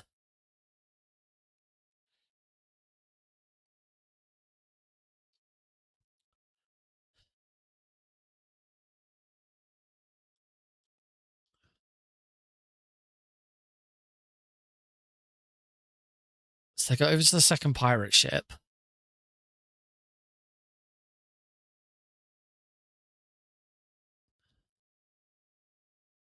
Ah, I kept going left. I wasn't supposed to keep going left. Try again. Yeah, so they've been working on an overlay that includes rank information, which means it also includes number of keratin frogs. Someone has successfully has successfully worked out how to recognize number of keratin frogs. I'd be interested in talking to them a bit more about exactly what they found. But because I believe all it is, they have the memory location. They now have the memory location.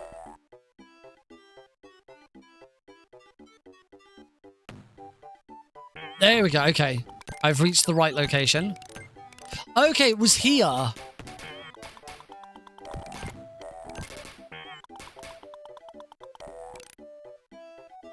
Okay, so we now actually have to be Spider-Man. There we go.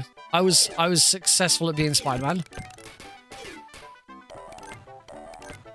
Gotta be careful because I only have 1 health here. Actually, you know what that... I'm going to assume that's another power-up.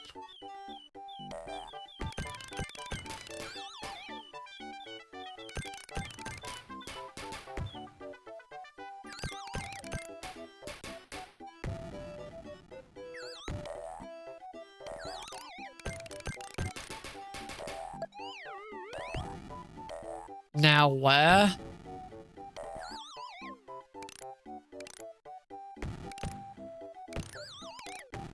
Do I have to bump this? Can I bump this? Oh, can I bump this up?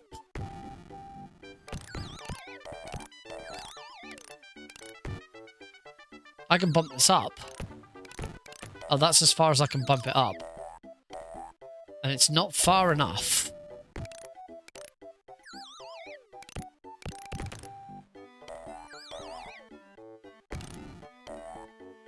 That doesn't do anything for me.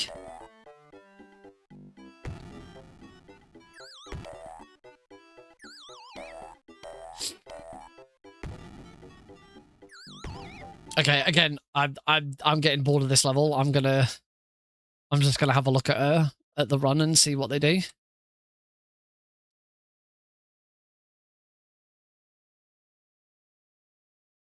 Okay, it seems that with this block, then, there is only a certain number of hit. It's not down to where it can be finished. It's you have a certain number of times you can hit it before it stops moving.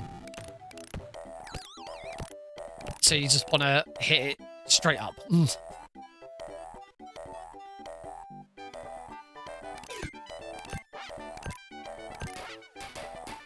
Now where? Okay, this way.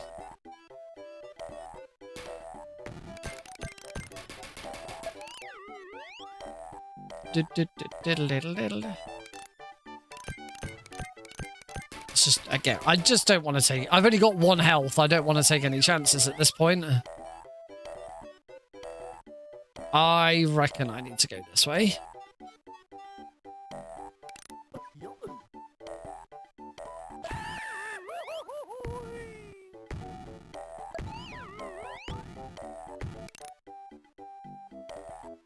I hope I didn't need to go that... Yes! Yes!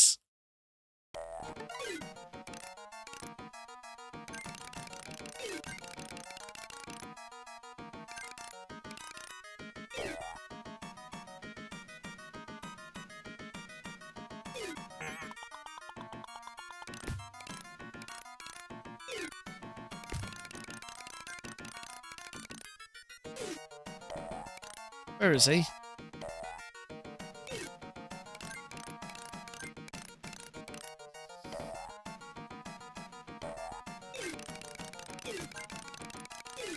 Stay there, Pete.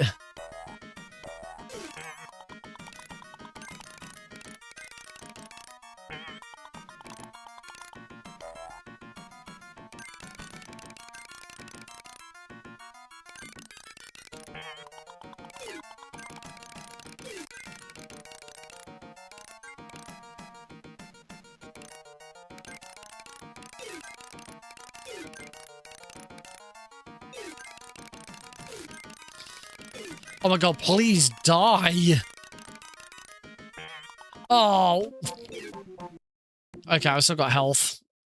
Why wouldn't you die?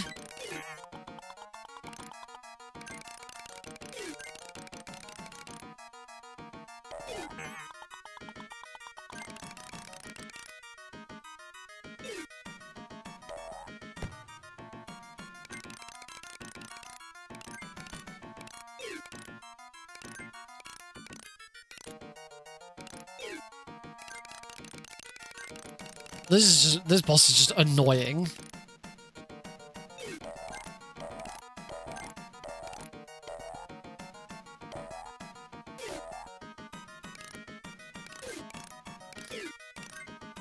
Get tickled.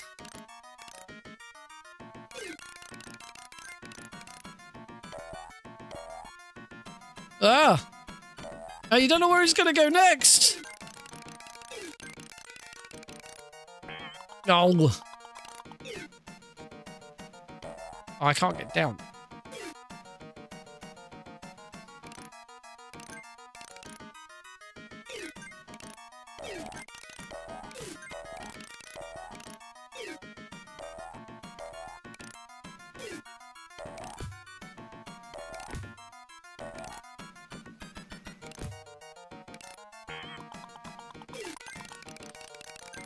I've only got 1 health. I might want to create a save state because I don't know if I'm going to have to start the whole freaking pirate.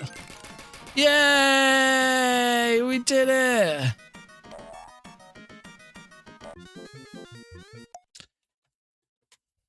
Wahoo!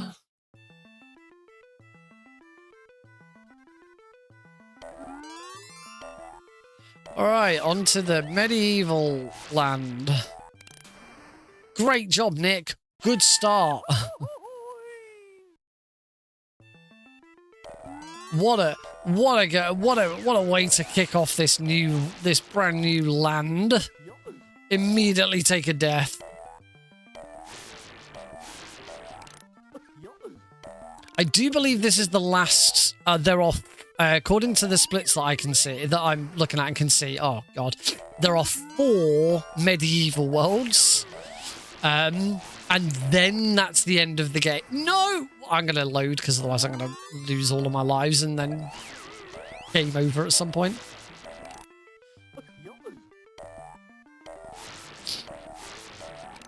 Yes, there are 4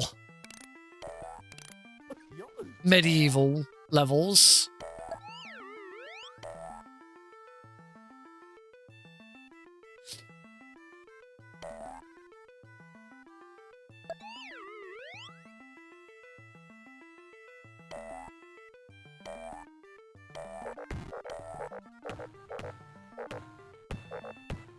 Yep, I'm just gonna play that. You know, you're never gonna die? Okay, I guess we'll jump up there.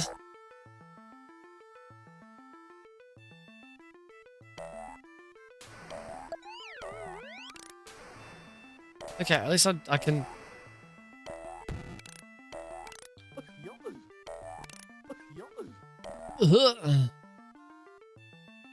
No, that... Come on, like, how? How am I supposed to react to that in time?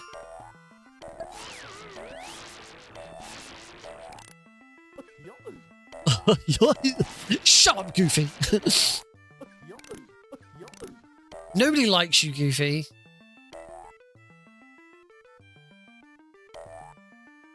Anyway, going back to what we were talking about with the keratin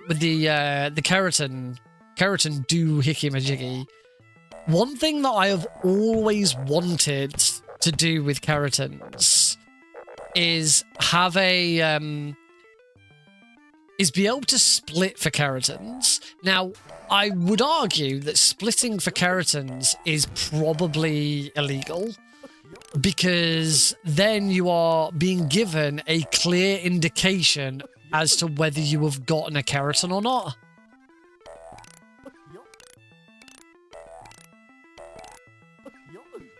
I don't think I can grab that one. I don't think being given a clear indication as to whether you've got a keratin or not is a good idea. Oh, sweet. That's the end of the first one. Oh god, where are we now? This looks atrocious.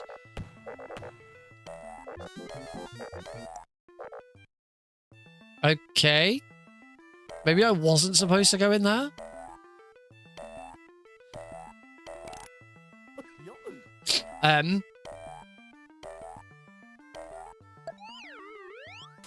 Oh, please. Because also being given an indication of when you've been granted a keratin also means that consoles are put at a disadvantage because obviously you can't use it on... Oh, sorry, what? 3 lives left. However, I've just always loved the idea of being able to have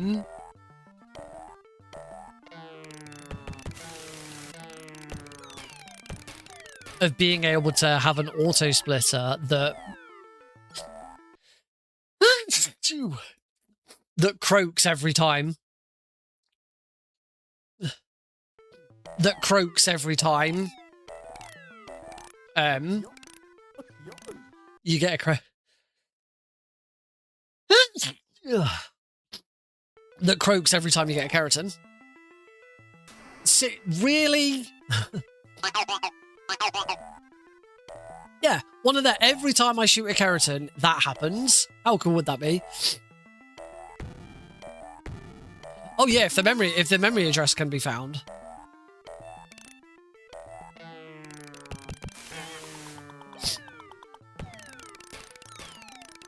I'm not sure exactly how the counter is presented. I don't think the counter is presented at all.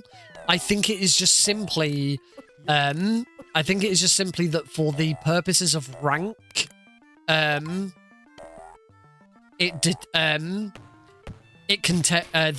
display can tell how many keratins you've got.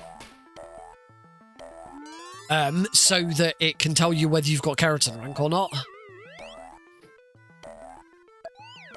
I believe that's all it is, but I could be wrong.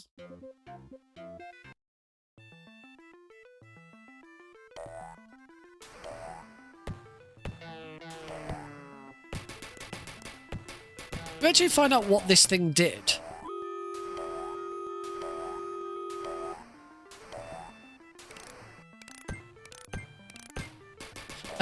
It's in if you're in the MGSR Discord server, it's in the development section. the other thing with it is though,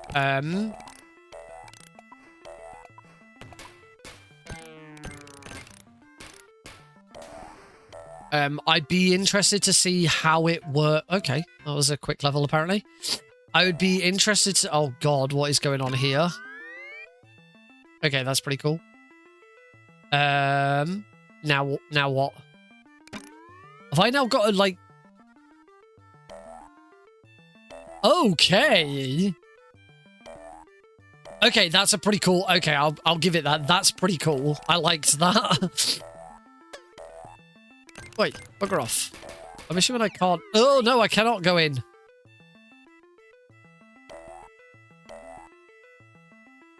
Okay, I guess we're...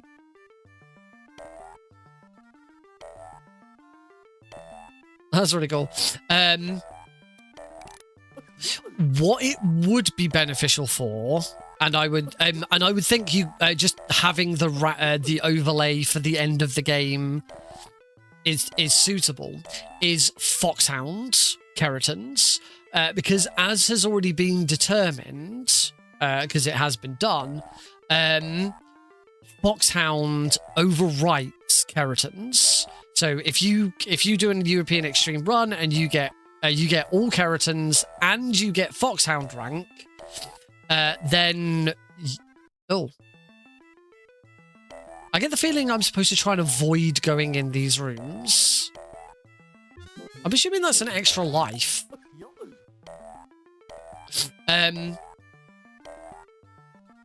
Because now we're going to end up back outside. So yes, I should try and avoid collecting those, I believe.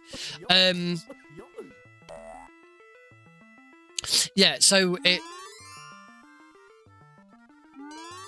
So yeah, because it shows you... because Foxhound... Oh, Christ. Because Foxhound overwrites keratin, it means that for a Foxhound keratin run... Oh, bugger. For a Foxhound keratin run, it's actually not possible to determine whether you got all the keratins. Yeah, we should be trying to avoid going in these rooms. We don't want to come in these rooms.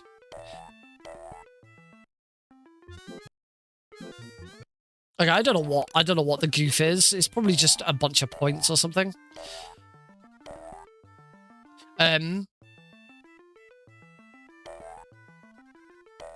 So what this overlay would do is at least be able to inform you if you got Foxhound rank that you also got all keratins. The only way so far that has been kind of worked out to oh.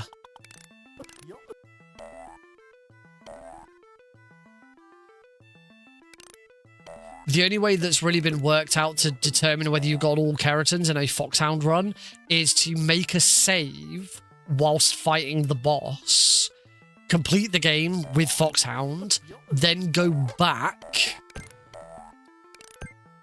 redo the fight, and deliberately kill her, or take a death, whichever.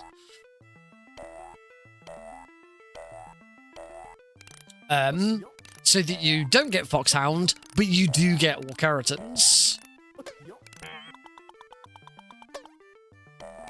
Which, as you can probably imagine...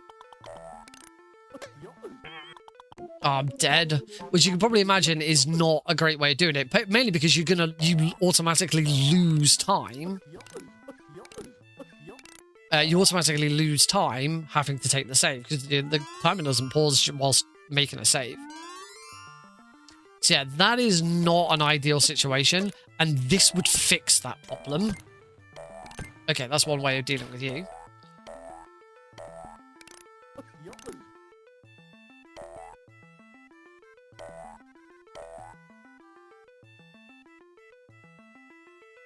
No! Oh my days, this level is really annoying. Yes, that would also mean having to sit through the credits twice. So yeah, the use of a counter during the game is almost certainly illegal because, yeah, you are being given information that you do not get given from the game, telling you whether or not you've collected a keratin. And yeah, that's not right. I would be using it for fun. I would be using it because I wanna be able to have an alert go off every time I get a keratin frog because that's hilarious to me. But yeah, the ability to count whether you've got a keratin or not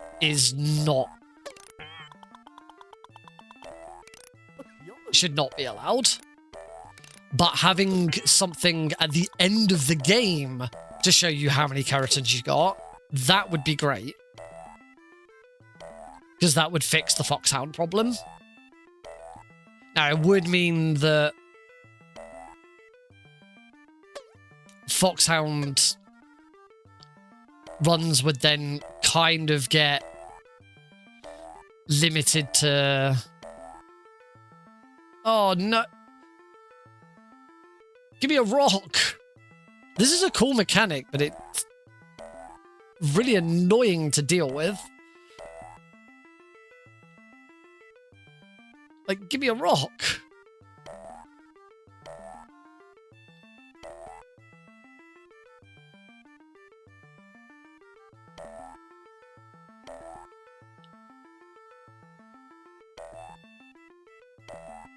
Oh, crikey. I do not want to fall down. Hey, Minnie. I got a life. I got a 1-up. Yeah, level complete.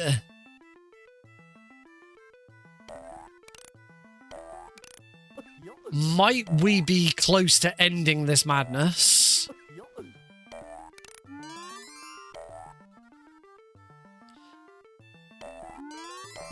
So yeah, if there's a way of that overlay only being visible at the end of a run, I need to see how the overlay works. I haven't done research yet into it, but all I remember is I started looking into memory locations for keratins, and I could not for the life of me figure it out.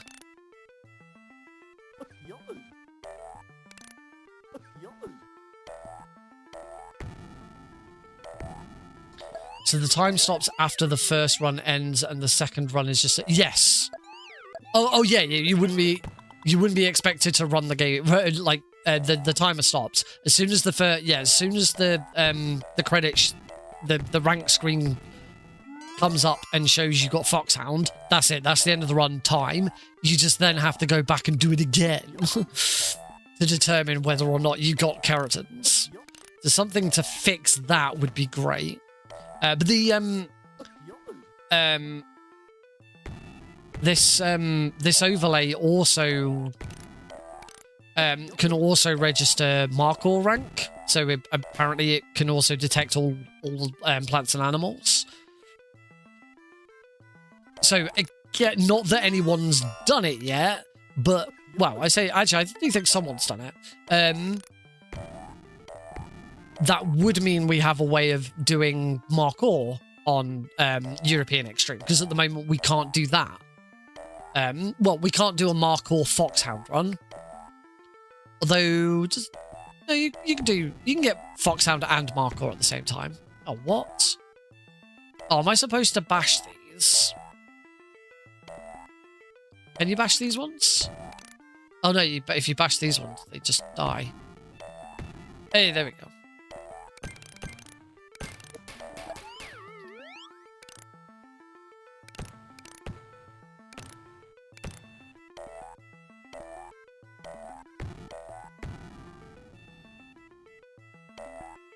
Oh, God.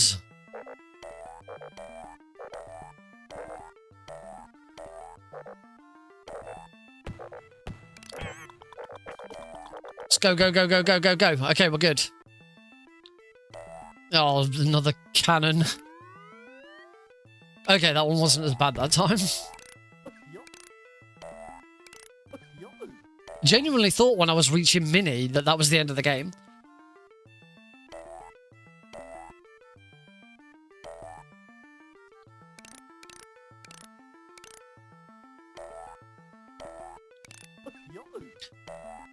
So I'm definitely interested to see how this this overlay works and what information it has. Because I think there could be some really good applications for it.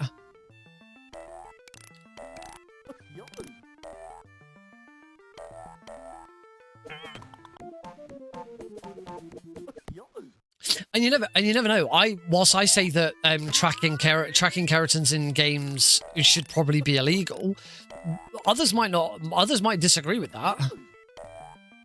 Others might go, you know what, that makes verifying a whole lot easier, and it's only category extensions, so who cares? Yeah, and in the remake, you're allowed to track them. So, you know, if this is the quality of life change that could be beneficial. Personally, I don't think it should be legal because it's not information you have in game.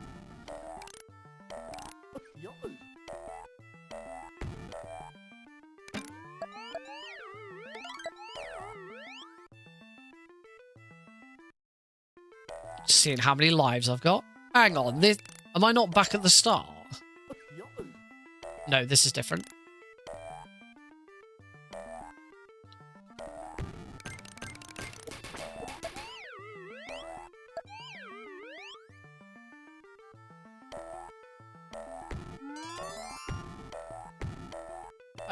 This is different, right?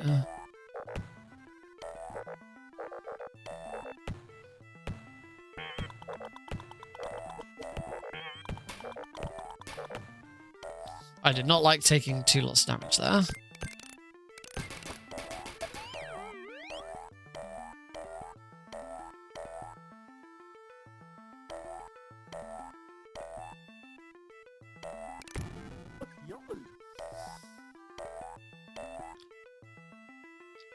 With the release of Master Collection Volume 2, it does mean that I am also going to have to get back into ASL.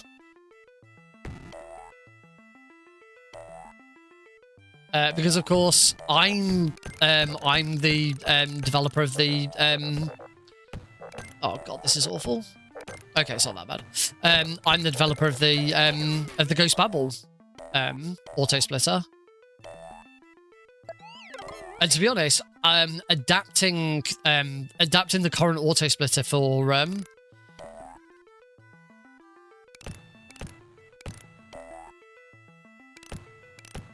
adapting the current auto... Oh, that was... No! No! Alright, it is midnight. We'll leave it there. Because whilst I do have a save state, it's way too far back. Wow, it fucking plays the credits to you to show, here's all the people who made the game that you fucking failed. Yeah, I developed the Ghost Babel auto splitter, and to be honest, as long as I can get the memory locations, transferring it over should be relatively easy. It depends how easy those memory locations are going to be to get. Would a visual cue for keratins be useful for deaf runners since it makes a sound? Not really, because you can definitely see if you pop a keratin, and also there are some moments in the game where you can't hear it anyway. Let me just swap this over. There are some moments in the game where you can't hear the keratin if you shoot it or not anyway. So things like moments like the rail bridge just before the Shagahod fight, you can't hear if you shoot that. Bike chase, most of bike chase you can't hear them. So actually no, most of bike chase you can hear them. There's a couple that you can't. So yeah, I don't think that would really apply for deaf runners. It would definitely apply if you were going to do a blindfolded keratin run. I can't see anyone ever doing a blindfolded keratin run. It is still on my list to do a blindfolded run. I would still like to do a blindfolded run of MGS3. And it is something I'm probably going to work on next year. assuming I get time, because as we know, I am, we're going to be we've got 3 more Metal Gear games coming out tomorrow, because it's now Wednesday for me. Master Collection Volume 2 is out tomorrow. So that's 3 more games to learn. And then there's whatever else I want to do and things like that. So, well, thank you all very much for joining me on another terrible... I mean, TaleSpin went really well. I thought TaleSpin was really good. I really enjoyed TaleSpin. This has been fucking atrocious. I've hated this so much. But I feel like if it came up in the race, I could at least make a decent crack at it, and it wouldn't be completely over. So I don't know. Whatever happens on Sunday, it's going to be a laugh. That's all we can really ask for, innit? A bit of a laugh. So yeah. Thank you all very much for watching. There will be I will be streaming on Thursday. Again, not streaming Master Collection Volume 2, unfortunately. We'll be looking at World of Illusion, starring Donald Duck, starring Mickey Mouse and Donald Duck, because it's the only one really I haven't touched much. Actually, I tell a lie. I actually played quite a lot of it. I just never finished it. So I do need to finish it. In the meantime, other things that are going, well, we'll have let me just pause that so that we're at least not listening to that crappy music. A bit of a chat on sort of updates and things at the moment, and one thing I haven't managed to talk about or stream was yesterday. I took the day off work yesterday. I took a day of holiday, even though I've just been on holiday for not last week, but the week before I was on holiday for a week. And then I'm on holiday again next week because Alex is not back at nursery next week, but Heidi is back at work. So I've taken, and I did this last year as well, I've taken the week off I've taken the week off work to look after Alex. I say week, it's 4 days because the Monday is bank holiday. And next Tuesday is my birthday as well, if anyone was interested. Yes, Tuesday the 1st of September is my 37th birthday. Feels old. And there should still be a stream on, because it's a Tuesday and it's a work day. Well, it's a work day for Heidi, so it's not like we're going to go out anywhere. So I'll still be streaming on Tuesday. But yeah, so I took the day off work yesterday. Originally, I was going to take the day off work tomorrow. Technically, it's now Wednesday. I was going to take the day off tomorrow, but the weather forecast for tomorrow is expected to be like thunder and lightning. So I asked my boss last minute, can I change it to Monday? And she was like, yeah, that's absolutely fine. Originally, we were going to take Alex to Chessington World of Adventures, which has got a whole section dedicated to Paw Patrol. But then we got invited to my in-laws. Again, I'd spend more time with my in-laws because Heidi's brother and partner were coming down from Bradford and they were having a big barbecue. So it was like, yep, okay, we'll go. And as we were there, they live just south of Birmingham. As we were there, we decided instead, I've now got the day off on Monday, so we'll stay 2 nights instead of just 1 night. And then on Monday, instead of going all the way down to the other side of London to go to Chessington, we'll go north and we'll go to Drayton Manor Park instead. Drayton Manor Park is home to Thomas Land, i.e. Thomas the Tank Engine trains. I don't actually know how big Thomas the Tank Engine is outside of Britain. Like, have I got any US viewers who are here? Do you know what Thomas the Tank Engine is? Is it a popular children's thing?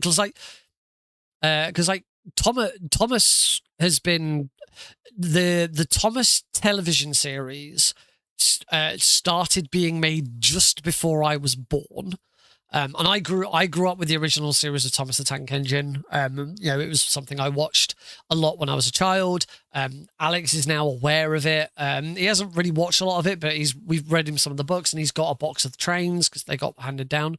It's known in NA, but it was a different dub. I mean, the original, it was only the very first season of Thomas the Tank Engine it was narrated by Ringo Starr, who was drummer for the Beatles. I still don't quite understand how that happened. But yes, but from season 2 onwards, he was replaced with someone else. But yeah, it's a beloved children's TV show, and I think it's like 2004 or something like that. Thomas Land opened in the world's first. Sorry, no, it was the Europe's first Thomas Land. I believe there was a Thomas Land already, either in America or probably China or Japan, or something like that. And so yeah, we took Alex there instead. It was a good day. We really enjoyed it. We really enjoyed it. He really enjoyed it. I was a little disappointed with Drayton Manor. I think this was the 4th time I've been to Drayton Manor. I went twice when I was a kid, and Heidi and I went once about 13 years ago. Thomas Land, they still call it the Fat Controller. Like they're not.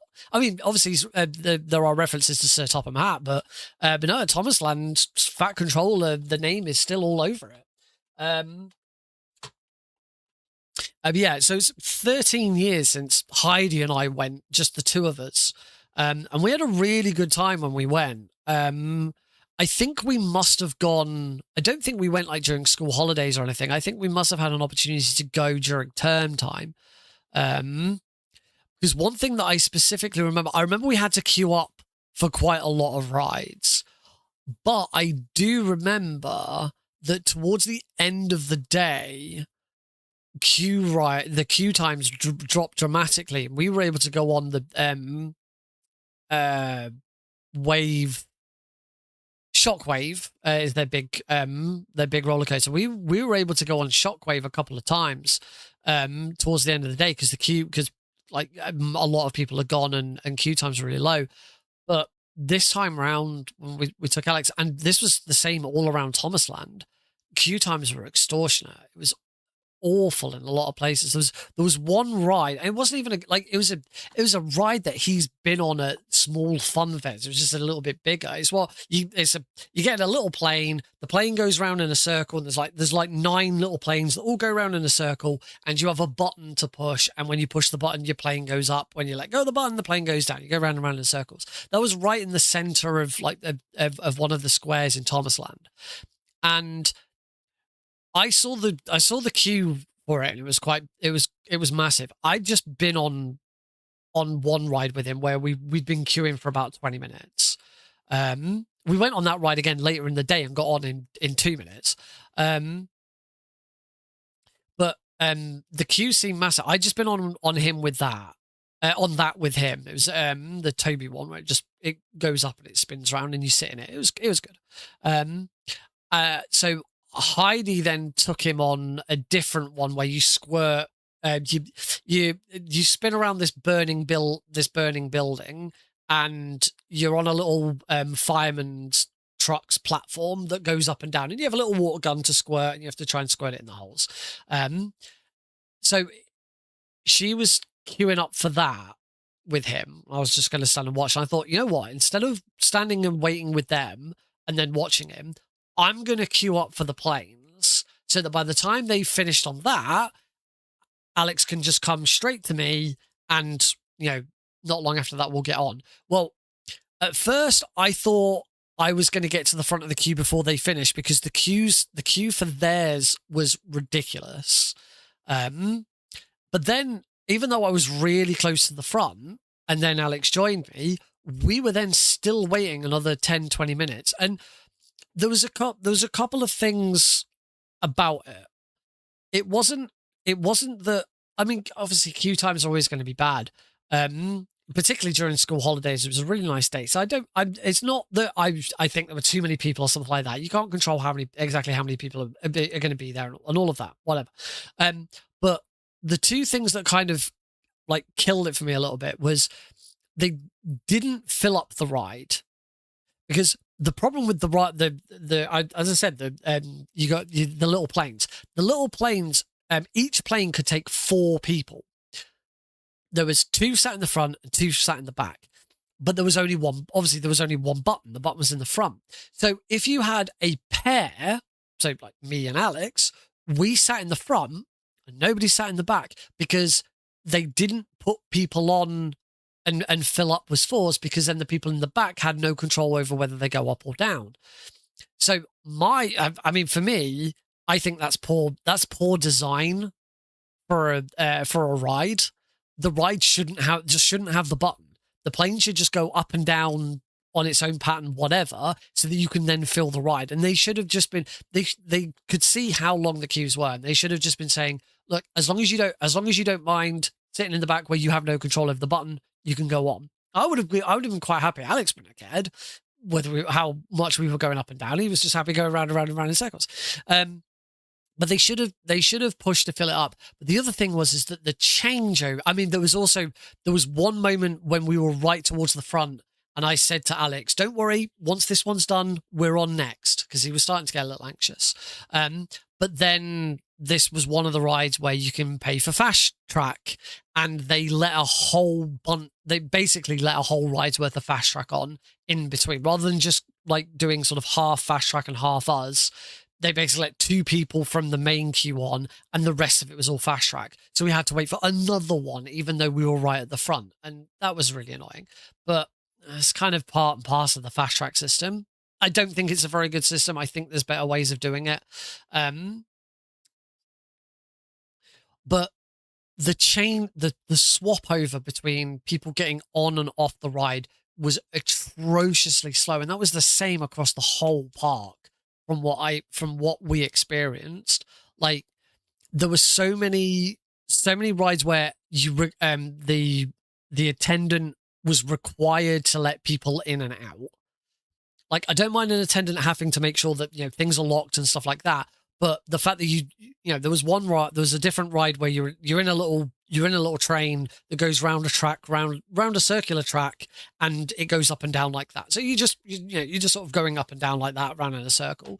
But once the ride had ended, you had a seatbelt, and there was a door that closed.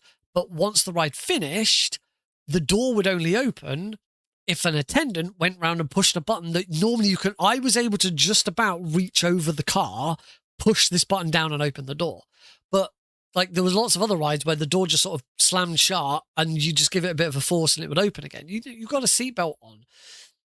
You know, you shouldn't then need an attendant to go around and open every single one to let every single individual person off. But the ride with the planes, they had a guy was going around checking lap bars and seatbelts and stuff, but also my controllers ran out of battery. But also he would then, whilst he was checking, he'd stop, and to every single person, he would ask, "Have you been on the ride before?" And we'd be like, yes or no. And then if you said no, he'd be like, right, so you push the button and you go up. And if you don't push the button, you go back down. It's like, you don't need to explain that. There's signs everywhere. Also, it's pretty obvious what that button's going to do. And there was a little sign on next to the button that said it, but it was a bit faded because the ride's a bit dated. But it's like the whole getting people off and getting people back on took longer than the ride itself. So the ride would, it was 2-3 minutes. So I think I queued up for 45 minutes to get on a ride that lasted 2 minutes. It was not worth it. But the changeover would take nearly 10 minutes. It's just, and there was no sense of urgency at all from the ride operators. It was very strange. And it's, as I say, it's not the experience I've had with Drayton Manor in the past, where queue times are not like towards the one thing that I was disappointed by is, obviously we were there for Thomas Land, we were there for Alex to go, but I was kind of hoping I might get to go on something. I might get to go on. I wanted to go on Shockwave. It's now just called The Wave. I wanted to go on Shockwave because it's their one big main roller coaster. They've got a couple of other smaller roller coasters. Didn't get a chance to go on those either. But Shockwave is the one sort of big main roller coaster. It was the world's first stand-up roller coaster. You actually stood. It was, standard sort of harness goes over the top like that, and you go around and it spins and all of that. But you stood up in it. I don't think they have the standing up seats anymore. I think you have to sit down. But I was hoping to be able to go on that, but we sort of got towards the end of the day and we went to sort of the zone that was in. Alex was tired. We didn't want to go on anymore. We tried to take him to the park that was in there, the play park that was in there, but it was quite big, and there were signs saying 6+ only. So and we went over and looked at one of the signs that gives you the idea of queue time. So I was thinking, it's 4:45 now. Most of the rides close at 5. The park itself closes at 6. Surely, a lot of people must have already left. And I looked at the queue time and it said an hour. It's like, I can't let these two stand around for an hour. It's like at one point we went to the Viking section. There's a whole section that's been redone with the Viking theme. So a couple of old rides. There was an old ride called Buffalo Run, which has now been rebranded. I think it's called Loki or something like that now. But that was that's a really old classic roller coaster. It doesn't have loops and stuff like that. It's just you sit in it. It runs pretty. It's not a launch one, but it runs pretty. It runs pretty quick, and it's cool. I remember going on it as a kid. I went on it when I was like 10. But the queue time for that was 45 minutes, and Heidi and Alex were going to go on this horse one. It was one of the only ones outside of Thomasland that he was big enough to go on. There was still a couple of rides in Thomasland he was too small for, which was a bit disappointing. I wish I'd checked beforehand. Like there's a Troublesome Trucks roller coaster, which he was just too short to go on, which is a shame because I'm looking forward to taking him on his first roller coaster. Yeah, they were going to go on this horse ride. It's just you sit on what's like a carousel style horse, and it goes along this track, and it sort of goes up and down a little bit as you go around the track. And that was it. And we asked Alex, who do you want to go? Do you want to go on with Mummy or Daddy? He's like, I want to go on with Mummy. It's like, okay. So they started queuing up. So I was like, right, well, the queue for this is quite long. You're going to be here a good 20 minutes. So as Heidi was not bothered about going on anything, she's not as into, like, we've talked about the fact that we should try and get a theme park day for the two of us, so because we realized we haven't, the last time we went to a theme park was my 30th birthday. I turn 37 next week. The last time we went to a proper theme park together, went on roller coasters and did all of that, was my 30th birthday. Because after that, we had COVID, we got married, and we had a couple of holidays, and then we had Alex, and we haven't, in 7 years, we've not had chance to go to a theme park properly. So we're going to try and organise a time just for the two of us to go. Alex can stay with some grandparents, something like that, so that we can go, not to Drayton Manor, we've done Drayton Manor, we'll try and do Alton Towers probably. And I said that if we do it and we get the opportunity, we'll get the fast track passes for the day, and, we'll splash out and spend the money so that we can just go and have fun and get on the rides and all of that. It'd be great. But for the day, Heidi wasn't that fussed. As they were queuing up for this horse ride, I was like, right, this is a perfect opportunity. You two are going on that. I've not got anything. Rather than me just stand here with you, I'm going to use this opportunity to try and go on something whilst you two are queuing up for going on that. And everything in that area that I went to, we're looking at 45 minutes to an hour. Even for some of the rides where it's clear that, you get 30 or 40 people on a ride, and it was still a 30 to 40 minute queue time. It's like, I can start queuing up for this. By the time they finished on that, I'm not even going to be halfway through the queue, and I can't make them sit and wait for me just so that I can go on one thing. And so in the end, I didn't. I was hoping, if there was something that was going to be reasonable time, that I was also thinking that maybe we could be in a situation where we could all queue up for it. And when we get to the front of the queue, Heidi goes on, I hold back with Alex. Heidi goes round, and when she's done, I get on, pass Alex over to Heidi, and then I go round, and we're done. But there just wasn't any opportunity, and that's, as I say, that's not the experience I had from Drayton Manor the last time I went. And Irish Wolf, you are probably right. I discussed this with Heidi in the car on the way home when we were talking about it. There's going to be a lot of theme parks that are still dealing with the aftermath of the Smiler accident. For those of you who don't know, there is a roller coaster. It's still there. I still haven't been on it. It's one roller coaster at Alton Towers I have not been on. There's a roller coaster at Alton Towers called the Smiler. I still think, I think it's still Alton Towers' latest roller coaster. It's quite old at this point, but I don't think they've built another roller coaster since. They last year they completely refurbished and retracked Nemesis, but it's still the same. It's still the exact same roller coaster. It's just completely retracked. I don't think they've made another roller coaster at Alton Towers since the Smiler. The Smiler is a roller coaster. It's I think it's got the world record for the most number of inversions. It's got like 17 inversions, so it's quite compact. It doesn't take up a huge amount of space. It's not really tall, and that's because that's the thing with Alton Towers. You don't get tall roller coasters at Alton Towers because they have a height restriction, how high they can make their roller coasters, because it's an area of natural beauty or something like that.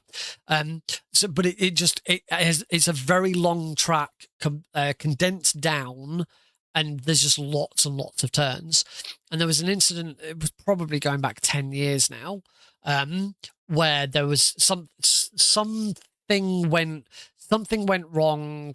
A car, I believe a car stalled, but the car couldn't be seen on any of the security cameras, and somebody thinking that it was just a regular fault overwrote the fault and allowed another car to go, because the Smiler runs like 2 or 3 cars at once. It's not just one car that goes round. It runs 2 or 3 cars at once. And they not realize and not notice with the cameras and all of that there was one car that had stopped and was stuck. And they sent another car around, and of course that car collided with the stationary car. Loads of people got seriously injured. There were a couple of people in the front row of the car that smashed into the stationary car that lost limbs. They had to have limbs amputated. There was Alton Towers closed for a very long time. The Smiler closed even longer. Obviously Alton Towers had to pay out huge amounts of compensation to all these people who were injured.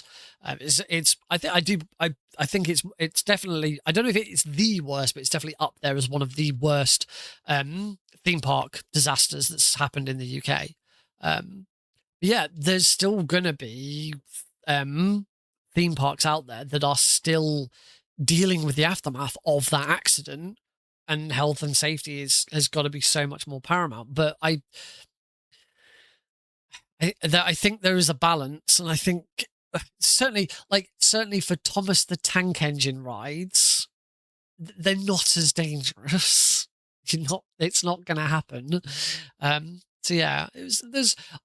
get me wrong, we had a great day. Alex absolutely loved it. He had an awesome time. There's a couple of rides that we didn't manage to get on because the queues were so long.